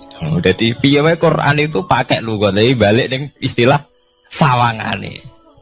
Jadi Quran itu tidak mesti memutuskan sesuatu itu sak mestine. Sawangane firoil ain. Ya podo. Kaya air tawar ambek air asin. Sawangane ketemu nyatane keudek-udek. Wong sangka sungai mengalir ke laut. Tapi sawangane Allah tetap bikin karakter masing-masing. Dan keduanya tetap sesuai dengan karakter masing-masing. Jadi ahli fisika nu paham betul. Benda mbok adu kaya apa tetap mereka bawa ciri masing-masing. Go kabeh nggawa gene masing-masing. Berarti ketemu sawangane tok hakikate ndak pernah mau napa? Ketemu. Ini jenenge firoil. Sebab itu banyak ayat-ayat yang terjawab oleh teori firoil ini. Ini ku sawangan. Jadi ini ku masalah-masalah ilmiah yang bisa menjawab beberapa kejanggalan, yes. Beberapa kejanggalan dohirin nas agama. Zaman kudu paham mergi banyak sekarang misalnya kayak manusia itu ketika bisa deteksi janin. Ahli dokter kandungan lewat macam-macam peralatan itu nggih. USG macam-macam mak saged ngerti janin itu lanang atau wedok. Nah dhisik kiye kuno ada 5 perkara sing roh apa tok, kapan udan, kapan wong mati. Terus sing ning jero kandungane wong wedok iku lanang apa wedok sing roh Allah tok. Kiye kuno ngoten. Tapi sakniki wong paling percaya urusan mati tok. Urusan udan secara falak, secara astronomi saged dideteksi to. Wong falak iku iso ngerti iki musim rendeng. Musim ketiga, pergerakan angin sampai ndelok ning perkaryaan cuaca ki rata-rata bener. Nggih mboten, musim angin, musim hujan, musim kering. Secara ilmiah ngene ku wong ngene ku wae. Setelah kita nentukan ora ana lanang wedok ning gone kandungan wedok manusa roh sing roh apa tok, sing mari keliru sampai nentokno lanang wedok. Wong apa mau dawuh wa ya'lamu ma fil arham. Hanya Allah yang tahu apa yang di rahim. Ma itu cara nahwu itu mubham. Ma itu tidak harus menunjuk laki atau perempuannya. Ma itu lafadz sing mubham. Apa saja, ya kan bisa terkait nasib, ya, bisa terkait kesehatan, bisa terkait gennya normal ndak. Tapi tahu-tahu kita lewat perasaan kita piyambak nentokno wa ya'lamu fil arham lanang wedok. Itu yang bolak-balik mulai agama rusak itu tadi. Sesuatu buat makna ini menurut karepem dewi. Iwak tunggale Allah dawuh wa ma min dabatin fil ardi ila Allahi napa rezeki kabeh sing gremeng ing bumi Allah nanggung rezekine. Cara Allah mulai ambekan ya rezeki sampean ngirup oksigen ya iwak akal-akalane sampean bang rezeki dhuwit. Sehingga ketika kira di dhuwit terus janggal jare wa ma min dabatin fil ardi ila Allahi rezeki aku ora di dhuwit ora di beras. Nah iku jenenge maknani Quran menurut karepe dhewe. Nah semaring rusak tatanan bolak-balik terus nuruti karepe niki dirungaken sanget nggih. Jadi ada masalah-masalah agama sing tahu-tahu kita punya pengertian menurut karepe dhewe. Ngene ku wau, misale wonten dawuh wa ma min dabatin fil ardi ila ala wahiris kuha asal jenenge dabah. Pokoke makhluk urip mesti dijatah rezeki masing-masing. Rezeki ku cara Allah nggih mulai ambekan udara, kesehatan, sampean gak diantem tsunami, gak diantem gempa niku rezeki. Tapi manusa di bayangan dhewe rezeki ya dhuwit. Duwe beras kathah. Nak panen kathah. Tapi manusa iku pengetahuane manusa mulane jare pangeran wa kanal insanu zaluman jahula. Manusa ujung-ujunge iku ya zalim ya bento. Jadi jahulan ora jahil iku maknane bento. Nak jahulan banget bentone. Lah kok mboten bento sepundi? Ketika sampean nganggep rezeki ku artine duwe akeh, pangeran ngelingno, duwe akeh kowe setruk yo ora iso nikmati. Ya sumpah. Nggih mboten. Ketika kowe bayangno rezeki ku beras akeh apa-apa akeh. Terus kowe kecelakaan utawa duwe penyakit-penyakit apa ya sumpah. Sebab itu Allah ngendikan masalah rezeki itu masalah potensi kecelakaan. Makanya Allah ngendikan teng surat Isra iku manusa oleh ngelingno nganggo teori potensi. Afa amintum ayaksifamikum janibal barri. Wong ngelingno kowe kok ning bumi ngrasa aman, iso wae ujug-ujug ana tsunami. Iso wae ujug-ujug ana gempa. Misalnya kayak saiki selamat, iso wae kapan-kapan ra selamat. Sampai tenggene surat Isra itu diulang-ulang. Afa amintum ayaksifamikum janibal barri aw yursila alaikum qasfam min khasifam di bulan bal ini. Kowe kok ngrasa aman ning bumi, iso wae setiap saat kowe kena angin liung, kayak angin Belitung. Ujug-ujug kena macam-macam, kena tsunami, kena gempa. Lah teori ini yang sing dadekno manusa iku syukur. Sakjane kita umpama anut Quran iku urip ku yo gampang syukur tapi yo ora gampang kebablas. Manusa ora ngoten to nggih, numpak pesawat sawangane rawan kecelakaan. Nah tengok-tengok ning omah sawangane akeh slamet. Lah wong Aceh pas ning omah kabeh kena tsunami sedina 100.000 ludes. Nggih betul. Tapi manusa kedikte jahule bentone wae. Sawangane kecelakaan numpak pesawat. Numpak Adam air sawangane kecelakaan. Nak ora wis sawangane selamat. Lah wong Aceh ning omah kabeh kena tsunami entek. Yang Jogja ning omah kabeh kena gempa 5.000 bablas. Iku jenenge jahula. Menurut saya akeh bentone. Begitu juga menyangkut hal-hal yang lain. Mulai Allah ngelingno. Ya tuh galerian sederenge era tsunami Aceh. Sampeyan bayangno wong kerem ning laut, nggih mboten. Saiki entek teori kerem ning laut. Wong Aceh ning darat kabeh. Mati nek kerem manusia bento. Yang saking bento nih nyongkone jenenge kerem ngenteni ning laut. Pangeran ngelingno jare sapa? Tsunami ya, kerem tapi ning darat nggih mboten. Jadi pangeran ngelingno bolak-balik. Kula nate ngaji teng Jogja ngoten. Manusia bento, saking bentone iku nak ngomong ya karepe dhewe. Mulane ketika Allah nurono innallaha la yastahi ayyadriba masalam ma ba'udutan. Allah itu gak izin nak sekedar nyontokno barang-barang cilik kaya nyamuk. Tapi manusia saking bintone ngoten, ambek macan wedi. Usane diterkam macan mesti mati nih. Ambek badak wedi. Usane diterkam badak ku akeh mati. Padahal setikan rata-rata wong mati mbek kuman, barang sing cilik. Nggih mboten. Kabeh ahli medis, ahli ngerti nek wong jarang. Wong sing mati diterkam macan menawa lain Nabi Adam sampai kiamat kena diitung nggih mboten. Lek nak mati mbek kuman. Rak barang cilik. Nggih mboten. Tapi manusa wedine ra mbek barang-barang gedhe. Ana macan do mlayu. Jare sapa saiki wong mati kok pitik flu burung ngono. Lha iku betapa bodhone manusa, gara-gara macan bodhi iso nyakar kowe wedi. Tapi nyatane macan mboten mateni. Sing mateni malah penyakit saka pitik trimo flu burung. Lha iku betapa doluman jauh lah. Dadi manusa ngomong-ngomong klira-kliru. Mok sawangane tok. Blunder-blunder. Mulane pangeran nak nyipati manusa wis dolim bento. Maka al insanu zaluman apa? Jauh lah wis dolim napa? Bento. Menjenak dituruti ngoten klira-kliru. Jadi ngomong-ngomong boleh klira-kliru. Paham ya? Iku saniki kok sampean ketambahan ilmu anyar sesuatu itu ana sing kaitane napa fira'il aini mok sawangan. Sebagian ilmune manusa mau nuruti napa sawangane ora nganti tok ilmu hakikat. Sebab itu cara ilmu-ilmu tasawuf terus ilmu dibagi telu wonten syariat, wonten tarekat napa wonten hakikat. Mergo nek umpama nuruti syariat tok wong ku mok sawangane tok. Ya sawangane wis salat wis sujud. Jebule atine ra melok sujud. Atine berontak ene pangeran. Artine sujud kan wong tunduk kabeh ning khairihi wa syarrihi minallah. Jebule sawangane sujud tapi grundal-grundal mbek pangeran jenenge sawangane. Mulane terus wonten ilmu hakikat ora oleh mau nglakoni syariat tok kudu ana hakikate. Muga nek ana hakikat ya ngoten niku wau. Mau barang mau amen sawangane tok. Sawangane sedekah jebule bar gaya mbek unda-tunda. Berarti sampean nak nganggo ilmu hakikat kan ngerti, manusia mau koyo dakon. Jadi sampean sedekah carane ikhlas itu gampang. Nemen gampang. Cara sampean nganggo ilmu hakikat ikhlas itu sesuatu yang sangat mudah.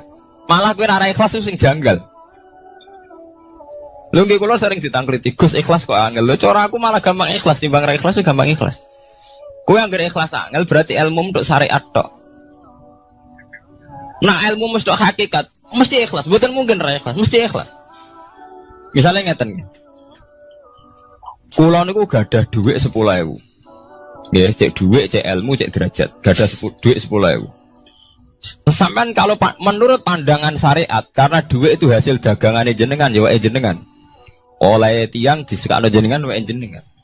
Gara-gara sampean ngrasa wae lho, nak dikekno wong ya abot. Nak sampean sedekah yang ngerasa iso ngundat ngundat. Lah awalnya sampean melihat itu secara ilmu hakikat, dhuwit iki wae Allah. Wae Allah ya wae Allah ora waeku, titipan. Dikekno wong ya wae Allah dolanan mau ning nggonku, saiki ning nggone dhekne kan selesai kan. Mulane jare hikam kula nu tak kenang jan hikam. Cara hikam wong ra ikhlas iku bentuk-bentune wong. Enggak cara hikam logikane gampang. Jadi hikam motivasi ikhlas nu nganggo ilmu hakikat gampang. Ngeten redaksine.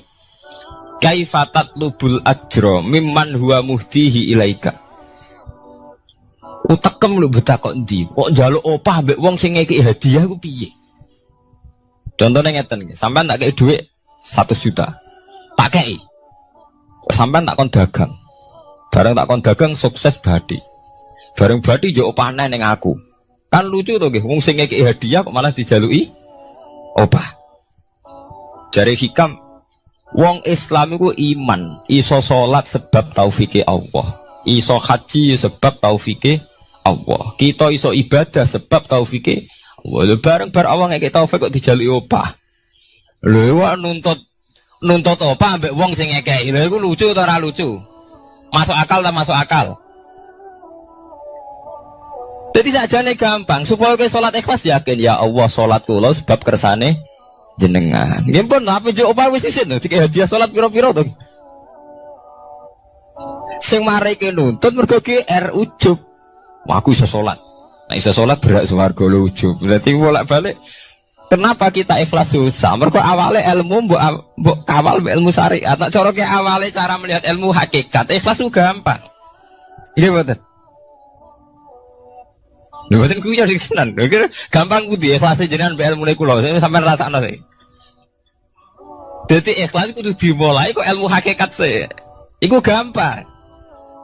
Kayak kula misalnya mulang, ya Allah jenengan negdir kula ngalim, negdir kula saged mulang. Berarti jenengan maringi kula saged ibadah. Selesai kan? Lain nuruti syariat. Wah guru sak huruf jadi 1000 dinar. Terus gampang gremeng kan kula.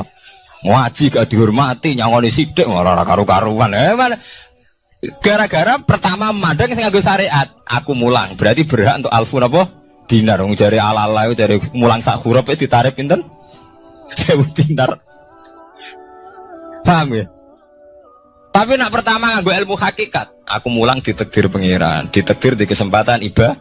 Lempun kok nganti nuntut, terus aku kepikiran jenenge nuntut, jenenge ngundat-ngundat pun mboten apa? Kepikiran. Paham nggih? Dadi saiki dilatih carane ikhlas ku piye anut ilmu hakikat. Ilmu sing awale wis anut ilmu napa? Hakikat. Nek kowe pertama nganggo syariat, ikhlas meksa kowe. Mesti bukti to sampean ngrasa di dhuwit, ngrasa nglakoni salat, ngrasa mulang, tak ulang tenanan. Jebule rapati ngurmati aku. Ya tersinggung to. Lho nak tersinggung tiyang ikhlas mboten menyangkut ngoten. Ora pantes Quran diulang kok kowe terlambat, Quran diulang kok kowe guyon. Mergo piye standar Quran diulang kudu idza dzikrullah wajilat qulubuhum wa idza tuliyat alaihim ayatu zadatuhum. Kan benten to nggih mboten menyangkut pribadi tersinggung mboten, tapi supaya Quran itu bener-bener zadatuhum napa? Iman. Anak tersinggung syariat ono, gak ngregani wong sepuh. Nak sing kiai jare gak ngregani kiai, kok bareng murid tuwa gak ngregani wong tuwa. Malah nyiksa ati to. Perdun. Tuh. Nah, sampeyan nganggo ilmu hakikat selesai. Ora kepikiran blas.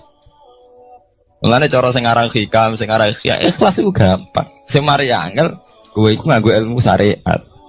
Sehingga kowe ngerasa ujub. Iku mau, dhuwit iki wekku. Ngalim ilmuku. Ngono masjid iki tanpa aku ora dadi masjid. Sehingga gak dadi imam gremeng tenan.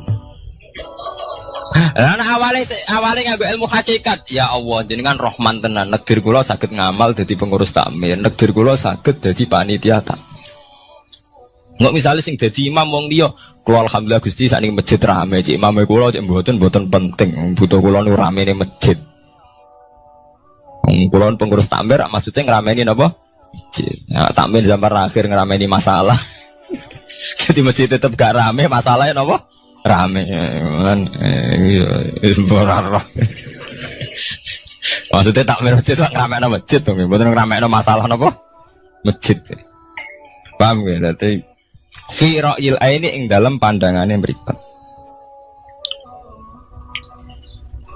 Bainahuma barzakun. Bainahuma iku tetep ing dalam antarane bahro ini. Bainahuma iku tetep ing dalam antarane bahro ini barzakhun utawi pembatas. Hajizun. Mau mun kula terangaken. Dadi hakikate antarane air tawar mbek air laut itu ada hajiz, ada faktor karakter masing-masing nggak saling terganggu. Fabi ayyi ala rabbikuma mongko kelawan dine pira-pira rahmate pangeran loro ira tukadibani gorono sira loro. Yakhruju minhumal lu'lu'u wal marjan. Yukhraju bil bina lil maf'ul. Jadi sebagian qira'an itu diwaos yukhraju minhuma. Bil bina lil maf'ul wal fa'il lan fa'il berarti diwaca yakhruju minhumal lu'lu'u wal marjan. Kadang diwaca yukhraju. Ai min masmu'ihima tegese saking kumpulane bahro ini. As-sadiqi kang beneri fi ahadima kalan sesujine bahro ini wa wa te wahid wa al milku iku segara asin. Apa sing metu al-lu'lu'u wal marjan? Al-lu'lu'u apa mutiara? Wal marjan lan perhiasan. Khirzun ahmar au sigharul lu'lu'. Wis wae gampangnya nama-nama mutiara. Fabi ayyi ala rabbikuma tukadziban. Nah, ini cobalah jadi etika kita, muhasabah kita. Jadi muhasabah itu cara berpikir kita set, kita pikir ulang. Ternyata semangatnya seorang nabi itu wastaghfir lidzambika walil mu'minun. Semangatnya itu memintakan ampun. Orang ahli tafsir tahu semua kalau nabi itu tidak mungkin dosa. Jadi itu khitabun nabi wa urida bihi ummatu, itu khitab nabi, tapi yang dimaksud itu umatnya, karena nabi tidak akan mengalami dzambun, tidak akan mengalami dosa. Sekarang enggak, kadang-kadang kita ini kalau orang lain salah itu semangat. Kalau di perusahaan ada teman salah, apalagi miran salah itu seneng. Barokahnya salah bisa ganti kan gitu. Mungkin di dunia tokoh juga gitu, barokahnya ada tokoh salah, kita yang jadi populer sendiri. Tidak boleh seperti itu. Kita harus salimus sodri di jami'il muslimin. Jadi ini harus dilatih. Saya tadi matur sama Habib Ahmad, latihan kita jadi hidup. Nabi itu kalau resep jadi wali itu kata Nabi gampang. Kata Nabi, kalau kamu ingin disenangin Allah, ya sudah. Kalau kamu asbahta wa amseta gini-gini, perasaan kamu, kata Nabi, jangan punya perasaan ghil sama orang muslimin. Itu sudah wadzalika min sunnati. Makanya Nabi ngendikan la yablughni ahadun an ahadin syai'an. Ada yang baca la yuballighni ahadun an ahadin syai'an. Seseorang jangan melaporkan ke saya tentang salahnya yang lain. Fa inni akhruju ilaikum wa ana salimus sodri. Karena saya ingin ketemu sampean semua dalam keadaan salimus sodri, tidak punya perasaan apa-apa.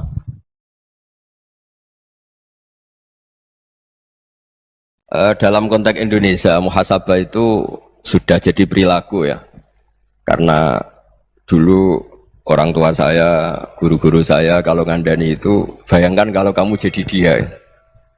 Jadi misalnya kita mentang-mentang atasan, otoriter sama bawahan. Bayangkan kalau kamu jadi yang bawahan itu kayak apa? Laukun tamakanah, kalau orang Arab bilang, bayangkan kalau kamu di posisi dia. Makanya guyonannya orang-orang Indonesia itu kan orang ngaramkan judi gitu, bareng dikasih tahu. Tapi yang menang anak jenengan, alhamdulillah. Ternyata ngaramkan itu karena ada anaknya. Kalau anaknya yang menang ya seneng. Meskipun itu guyonan, tapi saya punya padanan itu dalam kitab Hikam. Nabi Ibrahim itu Khalilur Rahman, tentu bencinya minta ampun sama yang namanya maksiat. Suatu saat beliau diterbangkan di alam malakut. Itu kalau di Hikam saya halaman 15 juga. Saya masih ingat betul. Mungkin kalau Anda beda halaman karena beda cetakan. Atau enggak punya kitabnya. Atau punya tapi tidak bisa baca. Nah itu jadi berbagai kemungkinan. Atau punya tidak bisa baca tapi dianggap jimat. Atau digo pencitraan. Banyak itu kaji-kaji tidak bisa baca kitab tapi di ruang tamunya kitabnya besar-besar. Pencitraan itu. Tapi ya bagus lah, nggak apa-apa untuk syiar. Setelah diterbangkan di alam malakut, diperlihatkan sama Allah. Ada orang pezina, ada orang syaribul khomri, ada orang mabuk, ada orang macam-macam. Allah tanya sama Nabi Ibrahim, bagaimana pendapat kamu Ibrahim tentang mereka yang maksiat? Kata Nabi Ibrahim, ya Allah habisi saja mereka. Mereka hidup di bumi engkau, makan rezeki engkau, kemudian mereka tidak taat sama engkau. Singkat cerita di fase itu, saya ulang lagi di fase itu, Allah nurutin. Sampai sekian peristiwa, mungkin 3 atau 4. Sudah, setelah sekian tahun Nabi Ibrahim lupa peristiwa itu, kemudian beliau diminta menyembelih anaknya. Ini versi kitab Hikam. Memang versinya banyak tentang kenapa Nabi Ibrahim disuruh menyembelih anaknya. Ketika mau menyembelih anaknya, Nabi Ibrahim ragu. Huwa samratu fuadi. Anak saya ini buah hati saya, kenapa engkau suruh menyembelih? Terus kata Allah, apa kamu tidak ingat ketika kamu saya angkat di alam malakut, kemudian kamu usul bunuh-bunuh, saya tidak mempertimbangkan usul Anda, tapi kenapa sekarang saya merintahkan kamu mikir gitu. Terus, ya karena ini anak saya ya Allah. Terus kata Allah, rumangsamu wong sing kon mateni gak gawean kau sing gawe kowe enak wae usul mateni. Jadi sebenarnya saya yang bikin kemudian Anda enak aja usul membunuh. Semenjak itu Nabi Ibrahim itu di eranya itu asfaqun nas, orang paling sayang sama manusia. Karena kadang kita keras itu ya kebetulan tuh udah anak kita, ada keluarga kita. Cara orang Jawa itu kan gitu ya, kalau ada perempuan terus macak yang macam-macam pakai sepeda motor cowok terus wah itu luput suwuk semoga-moga gini, tapi setelah dikasih tahu niku ponakane jenengan semoga-moga selamat.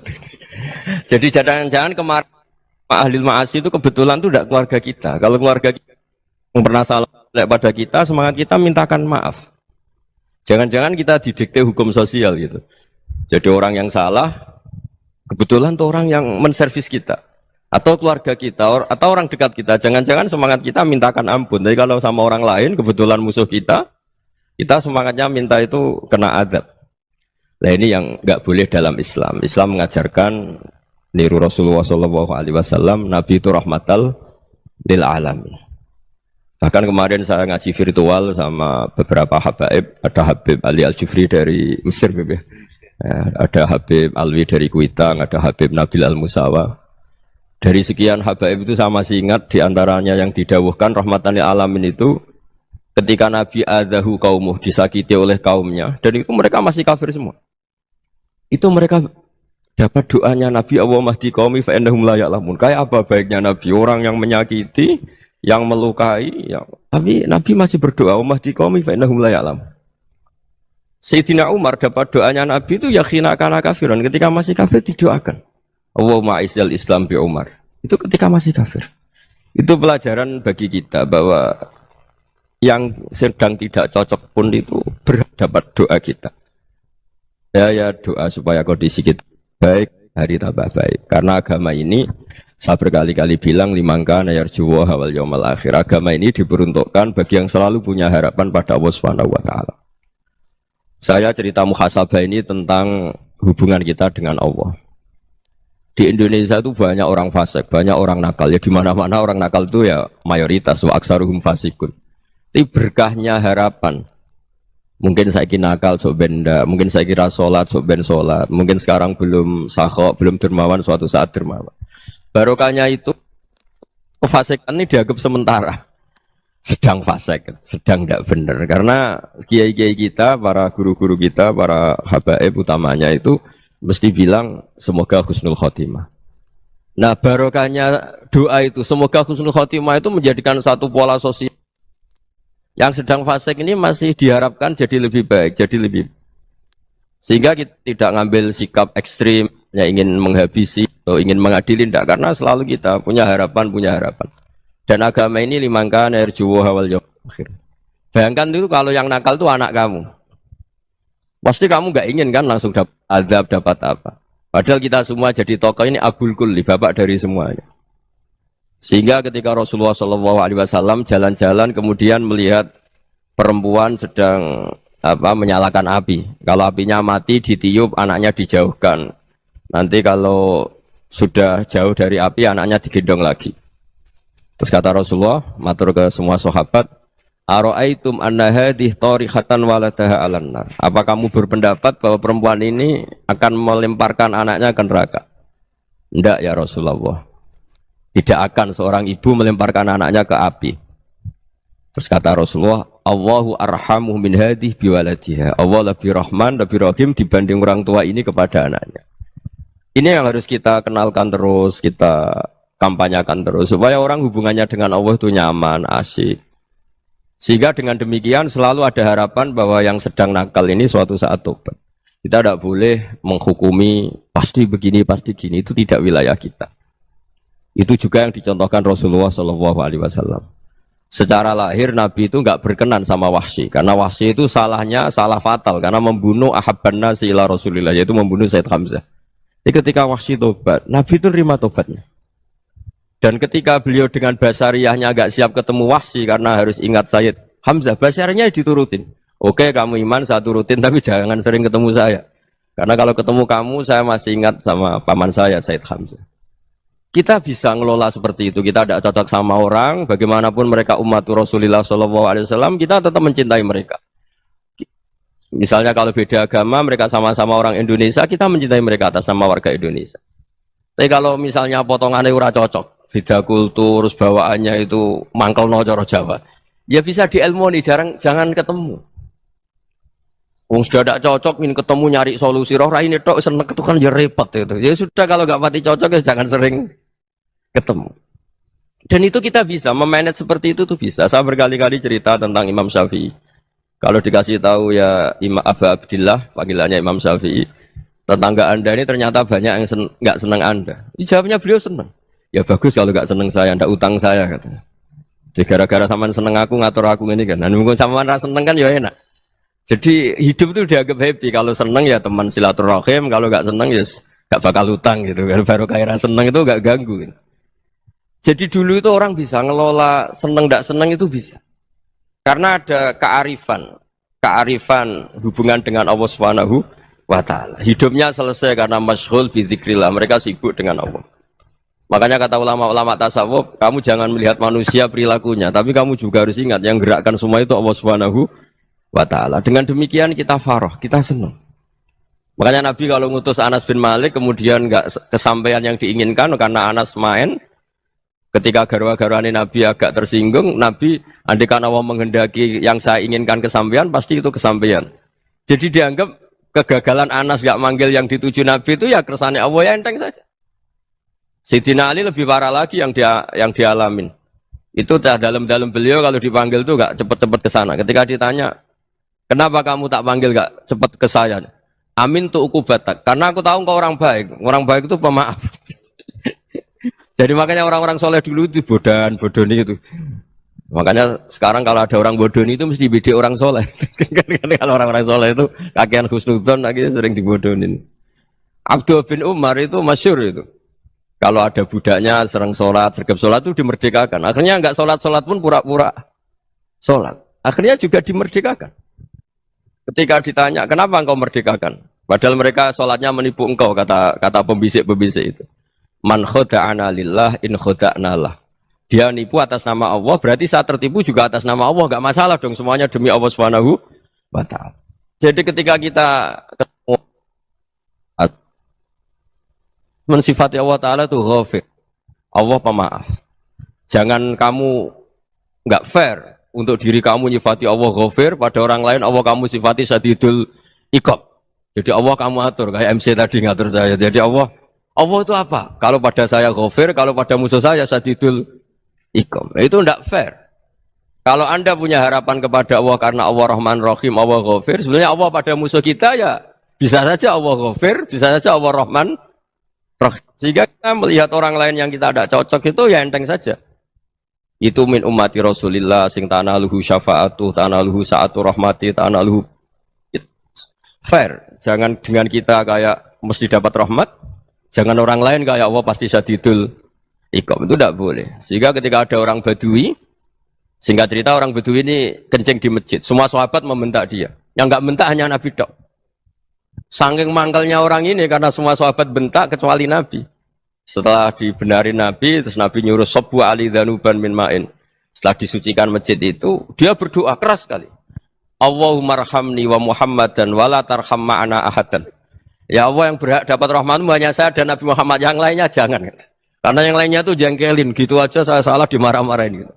Jadi kalau kamu doa terbatas ya kayak orang Bedui ini, kayak orang Arabi. Apa kata Nabi? Laqad tahajjarta wasi'an. Allah yang rahmatnya luas menjadi kamu sempitkan. Karena kamu mau atur Allah hanya rahman pada Indonesian Power, pada NU, pada kita yang orang lain nggak perlu dapat. Itu kan kasihan Islam, karena Islam terus nggak dimiliki semua orang. Allah tidak dimiliki semua orang, Rasulullah tidak dimiliki semua orang karena dipek NU, dipek ormas tertentu, dipek nggak boleh seperti itu, nggak boleh takhasyar tawasian kata Nabi, tidak boleh mempersempit zat yang rahmatnya itu luas. Ini semoga etika ini kita pakai di Indonesia. Yang sedang fase kita harapkan lebih baik, yang sedang nggak dapat hidayah kita doakan dapat apa hidayah. Masyhur kan, makanya tadi saya mohon sama Habib Ali supaya Habib Ahmad supaya tetap mahalul qiyam, tabaruk sama Habib Ali di antara doa-doa di Simtud Duror masyhur itu antuqa bilal mudhniba minnah fil ghufran wal musi'ah bil ihsan. Jadi harapannya para habaib, para orang-orang baik dulu ya, semoga yang dosa itu dimaafkan, yang sedang salah dibuka, bikin lebih baik. Nabi itu tugasnya juga gitu. Wastaghfir li dzambika walil mu'minina wal mu'minat. Nabi itu tugasnya juga memintakan ampun yang sedang salah. Nah ini cobalah jadi etika kita, muhasabah kita. Jadi muhasabah itu cara berpikir kita set, kita pikir ulang. Ternyata semangatnya seorang nabi itu wastaghfir li dzambika walil mu'minun. Semangatnya itu memintakan ampun. Orang ahli tafsir tahu semua kalau nabi itu tidak mungkin dosa. Jadi itu khitabun nabi wa urida bihi ummatu, itu khitab nabi, tapi yang dimaksud itu umatnya, karena nabi tidak akan mengalami dzambun, tidak akan mengalami dosa. Sekarang enggak, kadang-kadang kita ini kalau orang lain salah itu semangat. Kalau di perusahaan ada teman salah, apalagi pimpinan salah itu seneng. Barokahnya salah bisa ganti kan gitu. Ya, jadi kalau mungkin di dunia tokoh juga gitu, barokahnya ada tokoh salah, kita yang jadi populer sendiri, tidak boleh seperti itu. Kita harus salimus sodri di jami'il muslimin. Jadi ini harus dilatih. Saya tadi matur sama Habib Ahmad, latihan kita jadi hidup. Nabi itu kalau resep jadi wali itu kata Nabi gampang. Kata Nabi, kalau kamu ingin disenangin Allah, ya sudah, kalau kamu asbahta wa amseta gini-gini, perasaan kamu, kata Nabi, jangan punya perasaan ghil sama orang muslimin. Itu sudah, wadzalika min sunnati. Makanya Nabi ngendikan la yablughni ahadun an ahadin syai'an. Ada yang baca la yuballighni ahadun an ahadin syai'an. Seseorang jangan melaporkan ke saya tentang salahnya yang lain. Fa inni akhruju ilaikum wa ana salimus sodri. Karena saya ingin ketemu sampean semua dalam keadaan salimus sodri, tidak punya perasaan apa-apa. Karena kalau nurutin membisik, nurutin informasi itu ya repot, karena orang pasti sepihak. Ada kiai yang top, datang ke kampung-kampung yang desa-desa, kata yang seneng itu punya akhlak. Wah itu bagus, orang besar datang ke kampung-kampung. Kata yang nggak seneng, wah itu jobnya kiai kecil kok diambil, itu kan ya kasihan. Itu kan sudut pandang. Makanya saya sering bilang, akal kita ini cukup untuk mentasdik Rasulullah Shallallahu Alaihi Wasallam. Meskipun perasaan kita kadang orang Jawa itu beda. Saya berkali-kali bilang sama peneliti dari Jogja, kenapa sih Gus para nabi itu kok poligami istrinya banyak? Nabi Dawud katanya itu berapa? Nabi Sulaiman malah jumlahnya agak terbatasin. Nabi Muhammad itu paling sedikit. Saya tanya gini, perempuan itu orang lemah. Jadi kalau nolong orang satu gimana baik? Kalau nolong orang dua ya lebih baik. Ya sudah kira-kira seperti itu. Paling tidak akal kita masih tahu kalau orang baik itu kan mesti baik. Nolong orang satu baik, nolong orang dua ya lebih baik, nolong orang tiga lebih baik. Tapi kalau kamu orang nggak baik, satu saja kamu terlantarin, kamu miskinkan, kamu ya tinggal diukur kan. Kalau orang baik nambah baik, tapi kalau orang buruk tambah buruk. Nah itu akal. Akal kita bisa menganalisis kenapa sih nikah itu ada yang poligami, ada yang enggak. Ya sudah, ukur saja diri kamu. Misalnya kayak saya elek keriting, rabi terus, memperbanyak wong elek, orang perilaku netok raine dadi elek kabeh gitu. Tapi nak kowe ku ganteng, alim, ganteng, sugih, anake ganteng-ganteng, berhubung kowe saleh ahli swarga kabeh, mertua yo bangga karena karir kamu meyakinkan. Ini mertua kamu aja gak bangga mau nambah. Ipar gak bangga, mertua gak bangga, desa kamu yang kamu wayai juga gak. Beda dengan Nabi ketika nikah Juwairiyah itu gak ada pernikahan sebarokah Nabi dengan Juwairiyah itu. Azharu Rasulillah, di situ habis perang banyak tawanan gara-gara jadi besanya Nabi langsung dibebaskan semua karena Azharu Rasulillah. Sekarang besanya Kanjeng Nabi. Dulu Abu Sufyan mangkalnya bukan main sama Nabi. Gara-gara putrinya dinikah terus langsung jadi. Kalau kamu kan enggak, nikah satu, nikah lagi. Satu kampung musuhi kamu. Karena istri pertama ya cemburu, yang kedua agak bangga. Wah itu selesai itu. Dunia wal akhirah. Maksud saya, nganalisis Islam itu harus pakai akal. Dan akal yang dipakai, ini saya bawa ke kitab Ihya, adalah pikiran-pikiran para ulama. Makanya ketika Imam Ghazali ketika ditanya, fakaifa bi muslimin fasikin asawaha fi jami'i amri. Kalau ketemu orang fasik, orang Islam tapi fasik, perilakunya enggak ada yang benar. Kata Imam Ghazali jawabnya lucu, aneh. Ma min muslimin illa wa islamuhu ta'ah. Tidak ada orang Islam kecuali dia mau Islam, membenarkan Allah dan Rasul itu sudah taatnya dia. Kok kamu tidak bisa melihat taatnya dia? Dia pikirannya kan ini pemabuk, ini tukang apa. Tapi kata Imam Ghazali, sebenarnya kamu masih bisa berpikir positif. Ma min muslimin illa wa islamuhu ta'ah.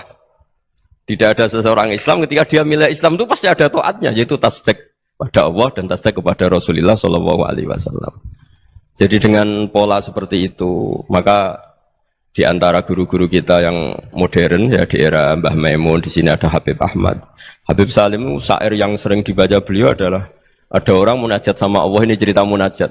Itu orang itu ngendikan gini, ana muznibun, ana mukhtiun, ana asi, huwa rahimun, huwa ghafirun, huwa afi. Ya Allah, saya mukhti, saya orang yang salah. Ana muznib, saya orang yang dosa. Ana asin, saya sering maksiat. Tapi engkau ya Allah, engkau ghafir, pemaaf. Engkau rahim, maha pengasih. Engkau afin, yang mudah memaafkan. Terus kata orang ini, ya agak kurang ajar, tapi saking senengnya sama Allah. Qobal tuhunna salasatan bisalasati. Ya gini saja ya Allah, sifat engkau diadu dengan sifat saya. Engkau Tuhan, Gusti, nggak boleh kalah katanya. Terus wasatahliban ausofu ausofi, dan engkau pasti pemenangnya. Gitu. Jadi ada orang rayu Allah dengan cara seperti itu ya ada ya. Saya ini manusia, salah saya banyak. Engkau ampunannya banyak. Engkau Tuhan, Gusti, nggak boleh ampunan Anda, ampunan engkau kalah dengan salah saya. Nggak boleh Tuhan kok kalah. Nah, jadi untuk supaya orang punya harapan gitu. Banyak juga wali-wali yang jadab ketika datang ke makam Rasulullah SAW. Itu kalau dongo ya agak kacau sebetulnya, cara syariat agak kacau. Ya Allah, engkau punya dua pilihan. Jika engkau menjadikan saya soleh, surah habibu, yang senang kekasihmu, yaitu Rasulullah SAW. Tapi jika engkau menjadikan saya fasik, surah adubuk, yang senang itu setan. Monggo jenengan mau menyenangkan kekasih jenengan, mau menyenangkan musuh jenengan, monggo. Jenengan bebas kok memilih. Nah, mestinya Allah ya senang menyenangkan kekasihnya. Jadi ya, intinya Allah dipaksa untuk menjadikan dia orang soleh gitu. Jadi kayak kemarin itu Pak Bu siapa? Ke sini itu yang sama jenengan itu. Kuliah ke sini itu sama Habib Ahmad. Saya pertama enggak mau, lama-lama Habib Ahmad. Ini gimana, Gus? Orang taunya saya dekat jenengan, kalau enggak kasil saya waduh. Ini kayak doanya wali yang tadi. Enggak punya pilihan, enggak ada pilihan ini. Jadi saya mohon muhasabah itu dimulai cara berpikir.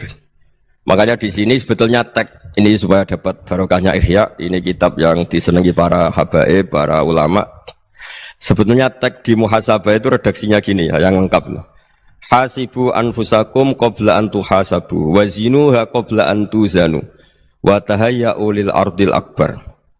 Jadi ada kata wazinu, jadi ukur. Perilaku Anda ini diukur, ditakar. Misalnya kita sebagai suami kan ya punya hal-hal yang kita tidak ideal. Corong Jawa mesti pesek. Cara rezeki ya pas-pasan itu. Dan kita juga kalau, makanya nggak boleh tanya istri begini, apa saya cinta pertama Anda? Pasti Anda kecewa. Orang jadi istri hanya korban terakhir gitu. Sudah. Karena orang kalau ngelamar kemana-mana nggak jadi, yang jadi istri itu pasti korban terakhir gitu. Jarang istri pilihan pertama, jarang. Ayo semua yang nikah. Rata-rata itu pilihan Anda pertama Pak, dari sekian ditolak di mana-mana terus. Ya perempuan terakhir. Kamu juga korban terakhir gitu. Itu wali-wali dulu kalau ngandani kita itu sederhana. Antal, ini masyhur diceritakan Habib Zain bin Semit dalam kitab Al-Manhajus Sawi. Anta lam tajid min nafsika kullama turid. Fa kaifa turidu min ghairika kullama turid. Kamu yang ingin ideal saja, kamu tidak menemukan pada diri kamu untuk menjadi ideal. Kamu kan ingin ganteng, ingin punya uang banyak, ingin perilaku Anda sempurna. Anda saja yang punya keinginan tidak bisa mewujudkan keinginan Anda sendiri.